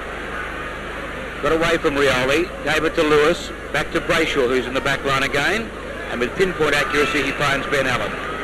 Allen on centre wing, decides to hand pass, in fact is forced to hand pass. Mann hooks it up to the half forward line. Turner, oh, that's a charity mark, I would suggest.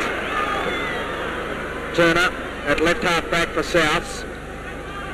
4 minutes have elapsed in this final quarter, and as yet no score to either team. Now a chance for Souths. The ball slipped through Morris Rioli's fingers. In goes Neesham to spoil his hand pass. Hand coming across. Soccer's about to play. Well, that was an unusual mistake by Morris Rioli. And the pressure's on in last quarters. He usually does it correctly. That was a good handball from Mascos and a bad fumble. I don't think he went in fit, Keith. Jakovic did the ruck work that time for Souths, but Clermont able to thump it about 10 metres further up the ground. And this throw-in will take place just outside South's half-forward flank. What other stats are Morris Rioli, Ken? 9 kicks. He had 6 in the first quarter, 3 in the second. Well, there he is grovelling at ground level with Lewis. He played a serviceable first half, didn't he? Allow Beers to pick it up. He gets it to Neesham. Neesham's short kick has found Hand. Gee, Hand has covered a lot of ground today. He runs right across the centre line. Now kicks towards centre wing, looking for Malesso, who thumped it on intelligently, but it landed with Solon. Solon is able to split the centre line, goes straight back towards centre half back, but Brayshaw, whose marking power was such an asset in the forward line of the first half, is now lending that support to the Clermont defence. Look at the support of Neesham. And now they've got it further up the ground if they can get it to Rowland quickly. It's with Edwards. He spears the pass in the direction of Rowland. It was knocked away from him by Collard, but Malesso gained it, gets it to Hand, who's on the other side of the ground. Now Mitchell. Mitchell gets out of the tackle, shoots the hand pass off to a teammate, over-kick it. He can go again, opts not to, wrong foots the defence, and kicks the goal. He is a highly skilled player, Dale Cricket, as is Kevin Mitchell, who did some fairly clever things a little further out to get it to him. Just too steady, Claremont. Too much skill and too steady. They just take time out to have a look, and they use those skills beautifully. And what a beautiful dummy there from Dale Kicker. Have another look at it. There it is. No, I'm not going to handball after all, and it pops it through. He's kicked a goal in the first quarter, a goal in the third, and a goal now in this last quarter. More than 40 for the season. It's out of reach of the Bulldogs. Mascos gets a hand pass through the heavy traffic there, but now it's Geary who hooks it straight down the throat of Gerard Neesham, who missed it, but he had time to recover. It was just wide of Edwards. Now it's back with Della. Gets around Neesham from right half forward. He drives to the top of the square, but Scott's in good position, and he's pulled down a good mark. Well, Molesso now has gone to the forward line and Brayshaw in the back line, leaving Scott at full back. Scotty swings it out wide. Again, Keith, he's out there, the general. It's his last game. He's going out with the big one. On to Thorne. Going out with a smile, I reckon. Yeah, the link man here around the outer side of the ground. He goes short for the run of Beresford. He's got plenty of time. Through the player, gets it on to Scott Edwards. From left half forward, almost run down by Matera. That's a good diving attempt by Solon. Knocks it away now from Mitchell. Fimino the soccer. Man traps it. From the attacking side of the square, kicks into the pocket. Sam Barlow in front. Ralph from behind.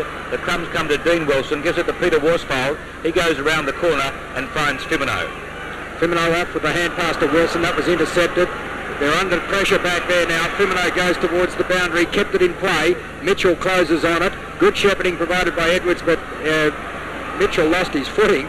Something of a stalemate out there with Matera in on top of Mitchell. Now a free kick as a result of that. South have got to go all attack.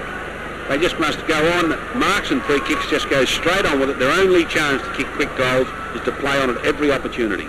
7.5 minutes gone in the final quarter of the grand final.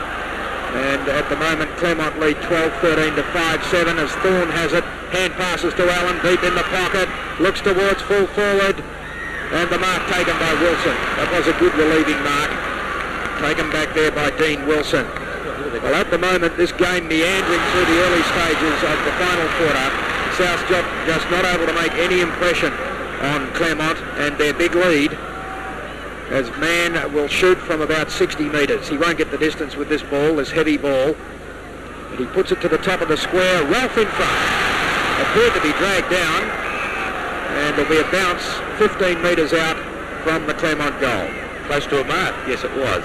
And I'd be more interested to see why he dropped it. I've got a feeling there was some Peter Matera off the ground, Keith. Yeah, interference from behind. He's been a very disappointing player today, Peter Matera.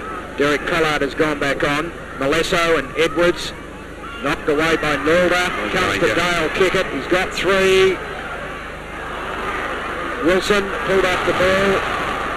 Sambrello back to Fimino to the outer side of the ground, but straight to Allen. Ben Allen with the mark. The man on the mark will be about 45 metres from goal, perhaps a little closer. So the distance, we've seen Willie Rioli kick them from further out than this at this end. The distance shouldn't be beyond Ben Allen. It's pretty close. Allen has kicked the goal. I don't think that will have any bearing on the result. I don't think Clermont could have lost it before that kick. Certainly they can't now. The 1989 flag appears to be well within Clermont's keeping. And stats on Ben Allen, they must be pretty impressive now, Ken. He's been a 4-quarter goer today, and he's repaired any damage done earlier.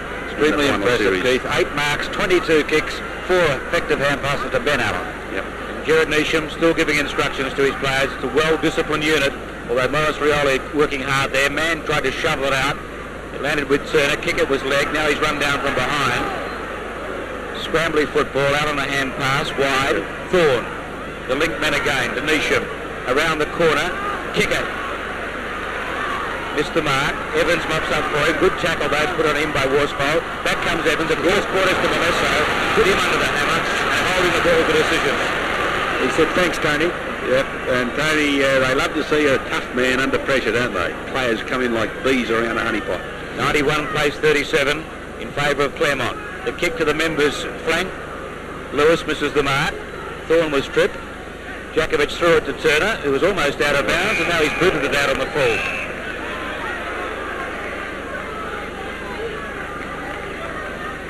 Cute face. Tony Beers with the free kick for the Tigers. Right centre wing. In front of the members. Kicks to half forward. Molesso wrestling. Nalder backing back into the pack. That's a very good mark. A lot of potential on this young man, Dean Nalder. He'll mature even further with this season under his belt. as he finds Morris Rioli. It's all over for the Bulldogs.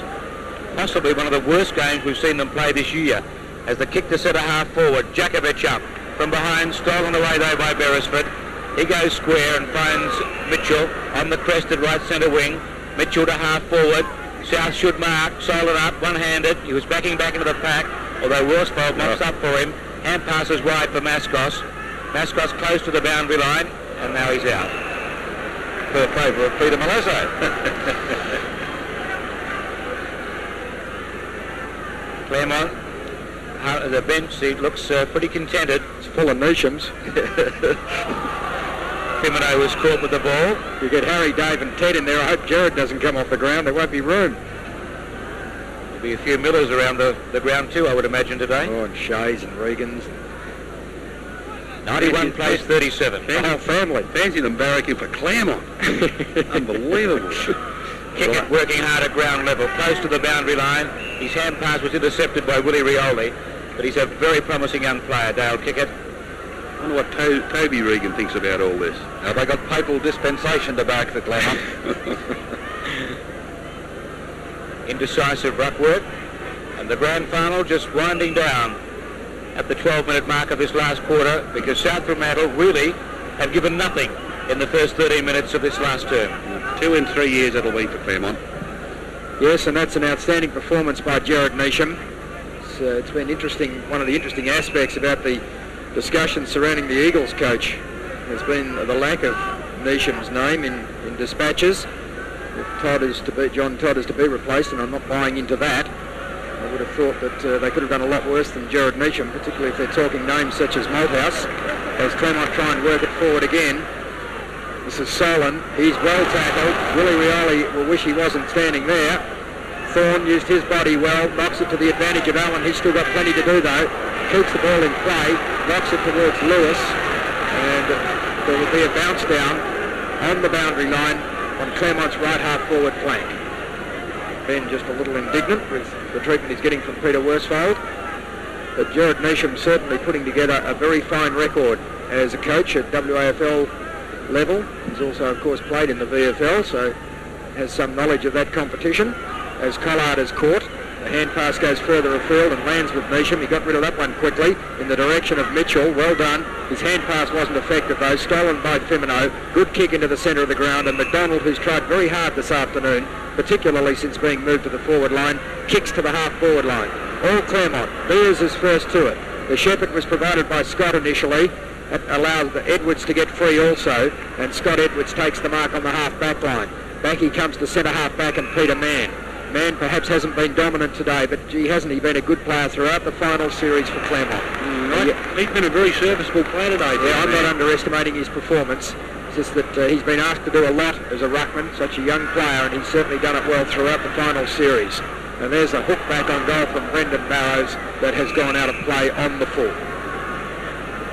Yes, well, South really have put together a very good season. It's not so long ago they lost 18 games in a row, and they played very well in the second semi-final and got themselves into a position to win a premiership. They haven't quite been up to it, and I think lack of experience has played a part in that. By Jove, they've certainly found some very good footballers over the last 2 or 3 seasons. Nolder from the back pocket. The leaper was manned over the top. Sambrello at ground level, wrestling with Evans. Football's in there somewhere. In the meantime, while all this is going on up forward, the Clermont standing down at full forward for South Fremantle, the Sandover medalist Craig Edwards, and he would just be a shade disappointed, I would imagine. In fact, very disappointed. Willie Rioli got a crack across the nose. Mitchell out wide for hand. Della there. Neesham boxing, holding the man the decision. Mascos agreed with that. Looked at the umpire and gave the decision himself, did Arthur. He squares it up for Mitchell on the point of the square. Mitchell plays on now. Wrong foots Morris Rioli, then kicks towards full forward. And on the half volley, almost Evans. He dives in on top of the South Fremantle player Solon. Emerging with the football, Ben Allen, who hooks back on goal. And there it is. Oh, no touch. One behind only. The photo finished the meet. The crowd's not too happy on the line. Just from our bad angle here, it appeared to be over the line before it was touched. This won't go before it goes out, I don't think. Yes, Fremantle got a On the full. Boot in there. Long arm of the law looking on. Ned's put it out on the full. No, he didn't, did he? It's been one of those days, hasn't it? Couldn't time it. Mitchell again, back to the top of the square. Kick it will fly. Brilliant. No, he didn't play it, umpire Johnson. Evans in the pocket, snaps it goal and pushes it across the face. One behind the result. Kick it almost. Another mercurial mark, number 14 for Clermont. Tony Evans with a nice bash on the nose. 13-15-93 to 5-7-37. 16 and a half gone. And if Craig Edwards has gone back to full forward for a rest, he's getting that. Ball has not been out of the Claremont full forward area for about 5 minutes. And Barrows takes a mark that will ensure it stays there a little bit longer. Barrows brought into the Claremont side for the preliminary final after their lamentable forward performance in the second semi. And he has certainly given them a bit up there. He's got some strength and some marking power as he kicks the ball back towards the square. Malesso was the leaper. Ralph couldn't take it. He was being dragged out. Kickett's in there. Malesso with strength tries to break the pack open. Solon does likewise. The hand pass across to Wilson. Wilson gets it to Firmino. Firmino gets the kick in back to the half back line, and Hand takes the mark. This has been a feature of Claremont's play throughout the season, their ability to lock the ball in the forward line. Once they get it down there, they set up a wall across the half forward wing position, and Barrows again takes a good mark in front of Mascos. So a disappointing end to the season as far as Souths and Stan Magro are concerned, but they should be well pleased in that they've got this far. This is Kickett, can't break the tackle, chance for Ralph. They're coming at him. Turner was one of those players, and Turner's able to force it across the line. The official attendance today, Wally, 38,193. Well, that's a fabulous crowd, and the rain probably prevented a crowd of 40,000 attending this game this afternoon. Turner is caught, gets it to Worsfold. Worsfold gets it to Firmino. He's got nowhere to go. Evans intercepts. Good shepherd provided by Lewis. Gets Worsfold out of the game. No, it was Geary. And the pass finishes up with Hand, who goes back towards goal. That's a good kick. It's a long kick, but it's just missed to the left, I think. And a point results. He had a good game, hasn't he? Yes. He's had a wonderful final round series, has Mark Hand, and this afternoon, no exception, 9 marks, 18 kicks and 4 effective hand passes to Mark Hand. I guess he was considered something of a risk inclusion in this side, Ken, at the start of the final series. He'd missed a lot with a shoulder injury, hadn't he? Yes, and there was a very big debate went on before he got into the side for the second semi-final. Mascos gets it to Wilson. Wilson across the half-back line, and Souths make a rare sortie onto their half-forward line. The bounce of the ball not kind for McDonald, and the throw-in will take place at right half-forward. But both teams just going through the motions now. In fact, there's more action in the crowd than there is out on the ground. 13-16 to 5-7. Claremont leads Souths, and that's a margin of, 57 points.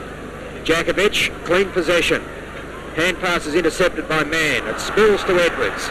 Scott Edwards drives to centre half forward. Rioli in front. Mitchell at the back. He is very skillful and uses the hand pass brilliantly. Another chance. Ooh, high one for Edwards. No free kick. Have another high one. Still their call to go as Thorne kicks to the 50-metre line.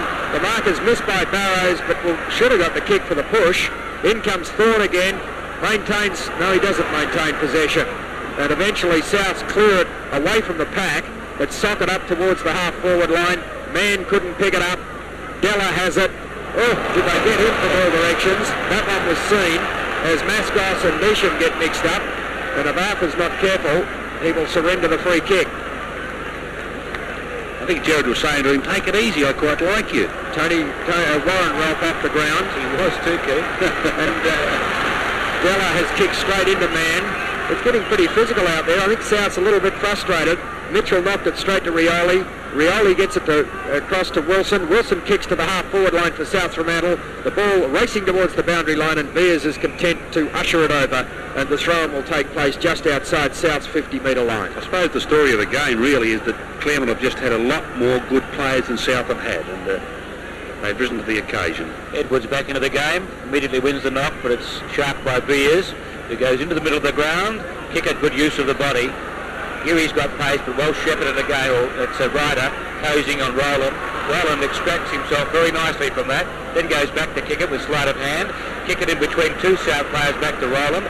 Over the top to Malesso. Malesso thought about the hand pass out wide. Oh, no! Should have been holding the ball, although he didn't really apply the tackle. No, he bumped him. And Allen kicks it straight up in the air, but Mitchell camped underneath it has taken the mark. Della arriving about 3 minutes late. Della knew what he wanted to do, but didn't quite know how to execute it. Mitchell went looking for Thorne.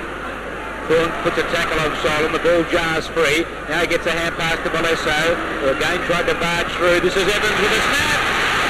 There's another one for Claremont. 3 goals to go to a very skillful young man in Tony Evans. You're going to hear a lot about him. Number 28. Mark it down. It could even be he could go close to the Simpson medal today. Yes, it's been a very good performance by Claremont. There's Tony Evans snapping another goal, and the most difficult part, of course, is that I've got to give 6 best players, and I'm going to have to leave out another 6 that should have been in the chop-up, so it's going to be very difficult, but we might give them a mention anyway, but their names won't appear on the screen.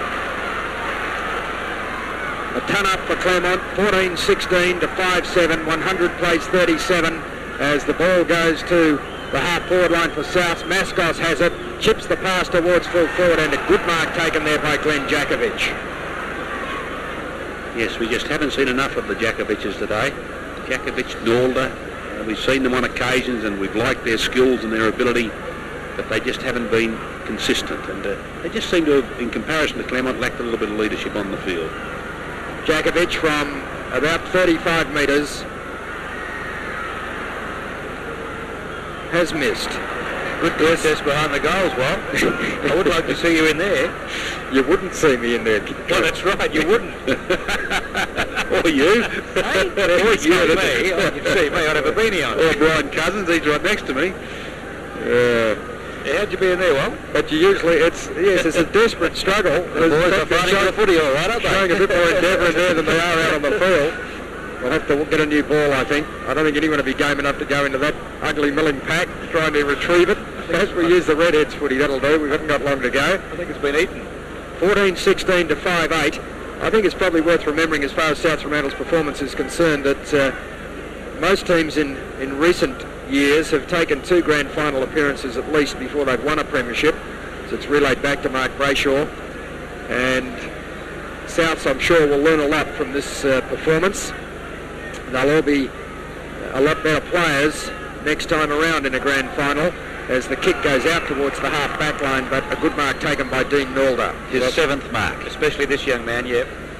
I think South, Morris Rioli, the only player in Southside that's played in a grand final before. I think I'm correct. Robert Solon, a member of the East Fremantle Premiership. South Fremantle, I meant, Ken. The ball goes back towards full forward for South. Chance for them down there. Geary skirting the pack.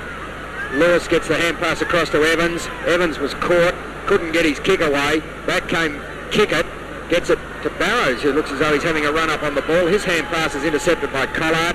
McDonald knocks it out to Geary. It's socket wide of the pack. Even Ryder up there now. They're trying everything to get some goals. Kickett, well, anyone else would have gone without it, but Kickett was able to retrieve it. That's an interesting kick. Oh, Roland is hiding down here on the bench. Keeps the ball in play. Sockers it away from 2 South Fremantle players. Malesso there, sockers it on to Clermont's advantage. It's inside 50. Mann couldn't pick it up. Thorne can't get the ball clear. Solon tackled him high. They both decided it's not worth fighting over at this stage. The ball goes back to centre half forward for Claremont. Edwards is there, with him is Della. Socket away by Edwards into open territory. First to it will be Barrows. Wilson closing on him. Well played, Barrows. Hooks it back towards full forward. It bounces through Wilson's hands. Mann has it. This should be another one. It is a late goal to Peter Mann.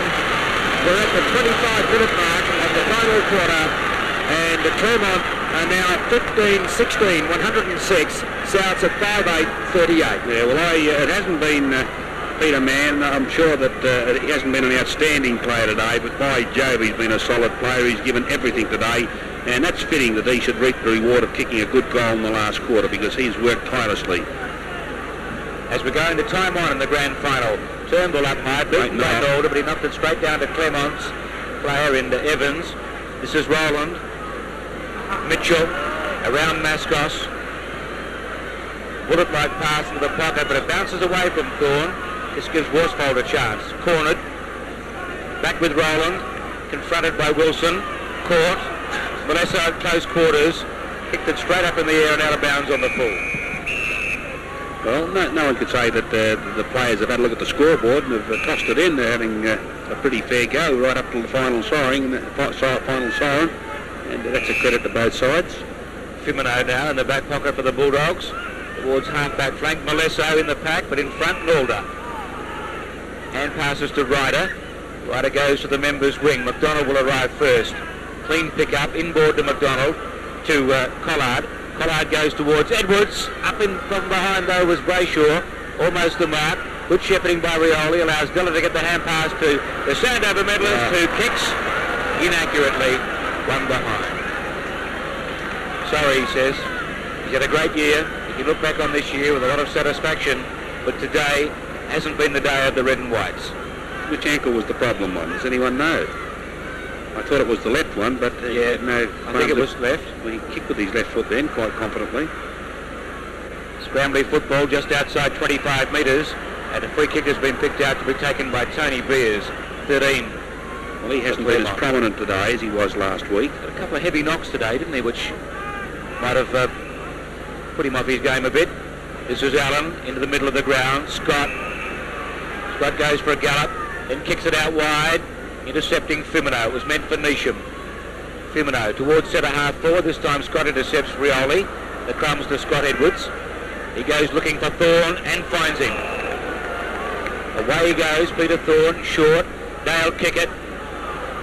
Not quite the ball skills on that occasion. In come the troops to tie it up. Solan going in. Oh, he's put it right there. Robert Solan, that was unnecessary so late in the match. Now there's a South player down. Derek Collard. He really brought his elbows back, didn't he, then Solan, when he went for it? Seemed to be unnecessary, Keith. Let's watch it again. Well, I think there was a couple of... Oh, heavens above. Yeah. That was just a blatant punch by Solan. I didn't think it connected. Well, have another look, Keith. You think it connected? Well, have a look. Have a look at Dale Kicker. It's got him right in the side of the head. Well, there was no doubt about the punch. It went in. It was clearly visible. Unnecessary and foolish by Robert Solan. And gone unnoticed. Derek Collard kicks to the members' flank. Lewis was up. Nolder's there. He's met by Rowland. He's caught. Oh, but held to him, says umpire Ball. So a little bit of fire to wind up the grand final. And Robert Solan very lucky not to be on report. Yes, he is. And I it's think not too late. I think Dale Kickett's okay. Well, it is too late. Well, how's he going to be on report now? Well, they can bring it up again if they want to. I don't think they can. Just having a look at recent grand final results, Trevor. This one's keeping with the recent trend. Last year the margin was 62 points. In 87, Claremont defeated Subiaco by 76 points. And in 86, Subiaco beat East Fremantle by 69 points. So we've got to go back to 85 now to find a competitive grand final when East Fremantle beat Subi by 5 points. Something that struck me, Wally, when South Fremantle were leaving the ground after the second semi-final, one got the feeling that they thought, this is it. And a very dangerous frame of mind could have overcome them in the last couple of weeks. There's the siren. There is the siren, and Clermont have won the 1989 grand final. They have avenged last year's defeat as Jared Neesham goes to Morris Rioli. 2 premierships in 3 years. At Clermont for Jared Neesham. An outstanding coaching performance as he consoles John McDonald. And that was probably Jared Neesham's final appearance as a league footballer. Now with Arthur Mascos. A lengthy career, both on the field, and lengthy career on the field, and I'm sure it will be a long one as a coach for Jared Neesham. With 2 premierships and 3 attempts to his credit. An outstanding performance with such a young team. Certainly he had the advantage of some experienced players, including himself, in that side, but when he took over the team, they'd lost a lot of very talented players. They then lost further players to the Eagles, players such as Stephen Golden, who went back to Tasmania, and each year he's had to find replacements for 8 outstanding footballers, and he's been able to do that. As has Stan Magro at South Fremantle. These are the 2 clubs that have done most to keep West Australian football alive and buoyant, and all credit must go to both Magro and Lucian for the roles they have played in that. But as far as the outcome of this season is concerned, all credit to Clermont and Jared Measham, 15-16, 106 Clermont to South Fremantle 5-9, 39. The margin 67 points. The big crowd gathering on Subiaco Oval as Jared Measham shouldered off. Scotty goes there. What a transformation to come over that football round we've worked Clermont this year. And really general things when Jared Measham was out for injury during the season, it was Scott Rowland who fitted into that groove, and a lot of credit must be given to him for Clermont's triumph this year. Well disciplined, well oiled, and the experience shining through today for Clermont. Ken Casellas, some of the leading kick getters from both sides. Thanks, Joe. We'll start with the victors, Claremont. Ben Allen, my selection for the Simpson Medal. I think he'd be a very worthy winner of the Simpson Medal this afternoon in the centre for Claremont. He took 9 marks, he had 25 kicks and made 5 effective hand passes. Mark Han on his wing, a wonderful lieutenant, with 9 marks, 19 kicks and 4 effective hand passes. We have Scott Rowland, 13 kicks and 7 hand passes. Jared Measham, 7 marks, 19 kicks and 1 hand pass. Peter Thorne took 9 marks, had 19 kicks and made 12 effective hand passes. Tony Evans, 4 marks, 16 kicks and 7 effective hand passes. John Scott had 12 kicks. Scott Edwards, 7 marks and 19 kicks and 5 hand passes. Kevin Mitchell, 9 marks and 14 kicks. Mark Brayshaw, who kicked 5 first half goals, 3 marks and 7 kicks. Warren Wright had 7 kicks. Mann, 4 marks and 10 kicks. Turnbull took 4 marks and 7 kicks. And Beers at centre half back had 18 kicks for South Fremantle. Brad Collard had 12 with 7. Then we had further back with Craig Edwards, 6 marks, 19 kicks and 18 effective ruck knockouts, and a fine performance by Craig Edwards. Mulder took 8 marks and had 8 kicks. Willie Rioli finished up with 14 kicks and 5 hand passes. And Solon, 13 kicks, and Fimino, a hard-working defender, with his 4 marks, 17 kicks, and the free kicks, Trevor, South Fremantle 32 and Clermont 19. Thanks a lot, Ken Casellas, a very happy man today, with Clermont winning the 1989 grand final. What a difference in the looks on the players' faces, Keith, into the Clermont huddle there. Then you go to South Fremantle, little Willie Rioli sitting down and very despondent. And there can only be one winner, and it shows on the faces of the players right there. Well, that really hurts South Fremantle. They'd won the second semi-final. I think it's more disappointing losing a grand final when you've won the second semi-final, and you become, by winning the second semi-final, you become a favourite to win the grand final. And they put in an inglorious performance. I heard you say maybe what their worst performance of the season, and maybe you're right. They just didn't put it together at any stage. I thought they were such a good side that at some stage during the game they would put something together and make a challenge. They did that in the third quarter to a certain extent, but never at any stage in this game did they have any sort of control.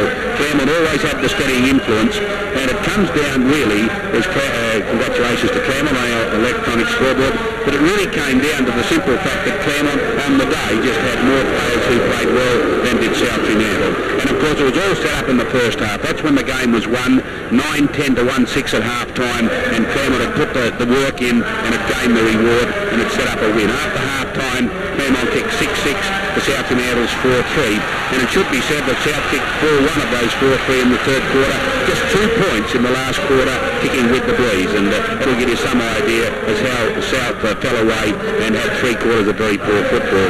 With the champagne flowing? Well, at Claremont tonight it'll be a very big night, because I can assure you that the champagne and beer at Claremont last year was very sour indeed, but this year it'll be the sweet stuff, and it could go on for a long time. Congratulations to Jared Measham. What a magnificent performer he's been for all clubs that he's played with, and you've got to include East Fremantle, Swan Districts, now Claremont. I think he was over with South Melbourne for a while. He's had a fair bit of experience on the field, but he hasn't played better than he's played for Claremont, and his steady influence on the field, supported by other very experienced players around him like Thorne, and Roland and Han on a wing has made Nathan Neesham very much a very good player for Claremont indeed. But looking at good players in that first half, I thought that Roland, Alan Neesham, Brayshaw and Scott were very good players together with Mark Han. Of course, you've got to remember that at half-time Brayshaw had 5 kicks and kicked 5 goals out of 9 goals, and he had to be a very instrumental player even though he'd only had 5 kicks. And I thought at that stage that South Fremantle,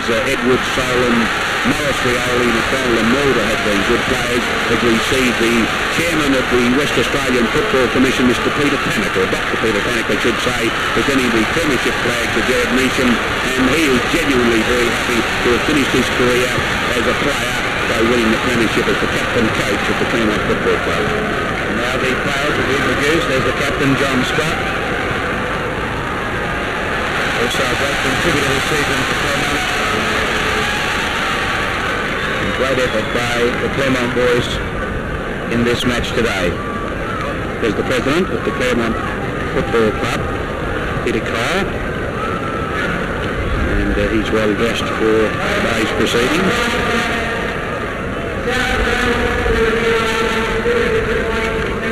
Let's go down to Jared Neesham. Have been terrific for the competition, and I'm sure they'll learn a great deal from it. It was for 18 of their players, it was their first grand final, and to them, thank you, and to my own players.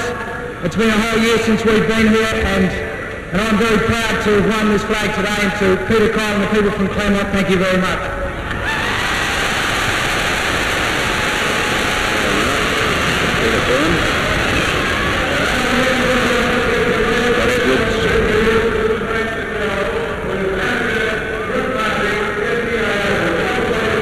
More of your best players, too. Well, at the end of the day, I agree with the Simpson medalist, Ben Allen. I thought he was the best man on the ground. 9 marks, 25 kicks, 5 handballs. He was a dominant player. And that's full marks to him because he was written down a little after that second semi-final performance. This is the cup now being presented to the coach of Clermont and the captain. And receive the SGO Premiership Cup. I think I got it wrong, Fred. I think I said that Jared Neesham was captain coach. In fact, he was coach, and John Scott was the captain of the premiership side. Yes, Scotty's the captain, all right. That's a great moment for him in football. The other good players for Claremont, none better other than Allen and Neesham himself. I'd like to thank all the supporters that come today. It's good to see them all here. The 20 players on our side played bloody well. South and our both they played extra well. It could have gone any way on a different day, but thank God it went our way today. Beautiful.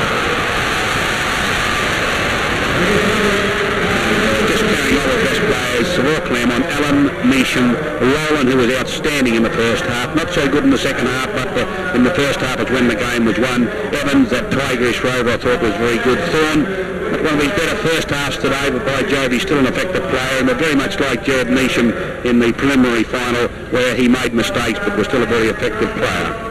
Scotty, get off the TV, mate. Let's go. Well done, John. Great performance today and a great season. Keep it around your neck. Vice Captain Mark Han. Very solid contributor on a wing today, Mark Han. A little underestimated, underrated as a footballer. I wonder if we'll see him back next year. Neil Park. Think of Tony Begovic at this moment. Yes, he'll be disappointed. Neil Park took his place. Rafi. Tony Bowles. No Bowles today, very well. A nice stand-by for centre-half back. Didn't he do a good job when he came in to replace Brayshaw in the second semi-final? We'll hear more of him, number 28, Tony Evans. Scott Edwards finished up a defender to some extent in the final And a very good one. A very skilled player, and just headed into the Clermont machine. I think what we're seeing here, Keith, is the versatility and depth of this side. Players such as Beers and Barrows have come in at the last minute in the finals and proved it so adequately. Just Cogs, right? Cogs into a very classy machine. I like that man. Now, he is going to be a very good player, Peter Mann. Wearing Graham Ross's number very proudly. This fellow's played with injury throughout the final series, Ken Lewis. Well, Geary hardly got a kick on him today. Test. Kickett, another win in the making. Kickett gave the Clermont supporters heart failure with that report. Okay, let's go down to Mark Cutler, who's with John Scott, the captain of the Tigers. Well, the victorious skipper of the Clermont Football Club, John Scott, with me. Congratulations, John. And I guess every premiership sweep, but this one maybe more so. Yeah, very sweet. This one, you know, like Jared's on his way out. He's bowed out now, and we'll keep coaching us, but the players played extra well, and that's all, you know, footy's about. If you work as a team, you win as a team. And you played with great intensity, and all your small men played very well today too. Yeah, everyone played well, from the small man to the biggest man, Ryan Turnbull. You go down to little Richie Ham, and then you got a whole back on, whole forward line, the interchange players, and all the support staff. It was really great, yeah. What's happening tonight? Party. Okay, John Scott there. And also we've got Ben Allen with us. Ben, congratulations on a fantastic game of football from you personally, also the Clermont Footy Club. How does it feel to be a premiership player? Oh, it feels fantastic. It just, I mean, the team just performed so well on the day, and, you know, it was a true team performance today. You can't single out any individuals. There was the Simpson medalist too. That's not a bad effort. Who knew? Well, that's, I don't want to spoil anything, but that's the tip. But we'll wait until the official confirmation comes through. We'll wait and see, but, you know, as long as someone from the footy club gets, you know, Clermont Footy Club, it's not an individual, it's a team performance, so that's the way it goes. Any words of commiserations to the Bulldogs? Oh, they played great. They're a great team, and I mean, we lost last year, a disappointing performance, and you know, they'll come back strong, I'm sure. Well, Ben, we'll let you get back into the celebrations that are going on now. Thanks for taking a word out with us. Ben Allen there, the hot tip to become the medalist for 1989, a Simpson medalist, and that'll be made clear in a couple of minutes or so. Thanks to Mark Cutler, Ben Allen and John Scott. And we're going to lead these celebrations here. There's jubilation. As the Simpson medalist is about to be announced. There it is. And it goes to Ben Allen. Let's go back down to the centre area there.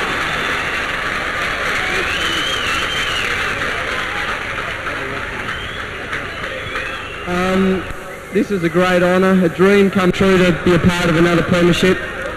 The 87 one seemed so long ago when we lost last year, but I think it's not a personal award. Footy's a team game. I think we should just remember this as a member of the Clermont Footy Club winning the Simpson medal, not me. Thank you. Humble words there from Ben Allen, who really answered his critics in no uncertain terms. So that's our grand final. Keith, just quickly through your best players again. Claremont, Allen, Neesham, Rowland, Evans, Thorne, Kickett, and deserving of mention, Ham, Turnbull, Mann, Scott, and Lewis. And for South Fremantle, good players harder to find: Edwards, Solon, McDonald, Collard, Mulder, Rioli, and deserving of mention, Ned Fimino. Don't forget our special edition of Football Sunday tomorrow morning between 9 and 10 o'clock. All the highlights of the grand final as the Clermont players start their lap of honour after winning the flag here today. Special edition of Football Sunday tomorrow. I'd just like to take the opportunity of thanking my co-commentators, Wally Foreman, Keith Slater, Ken Casellas, and of course during the season also Brian Cousins. To everybody who's made this telecast possible on Saturday afternoons, thank you very much for contributing. It's been an exciting season and a great finale for the Clermont Tigers. Trevor Jenkins, on behalf of the team, bidding you all a very good afternoon from Subiaco Oval. See you tomorrow on Football Sunday.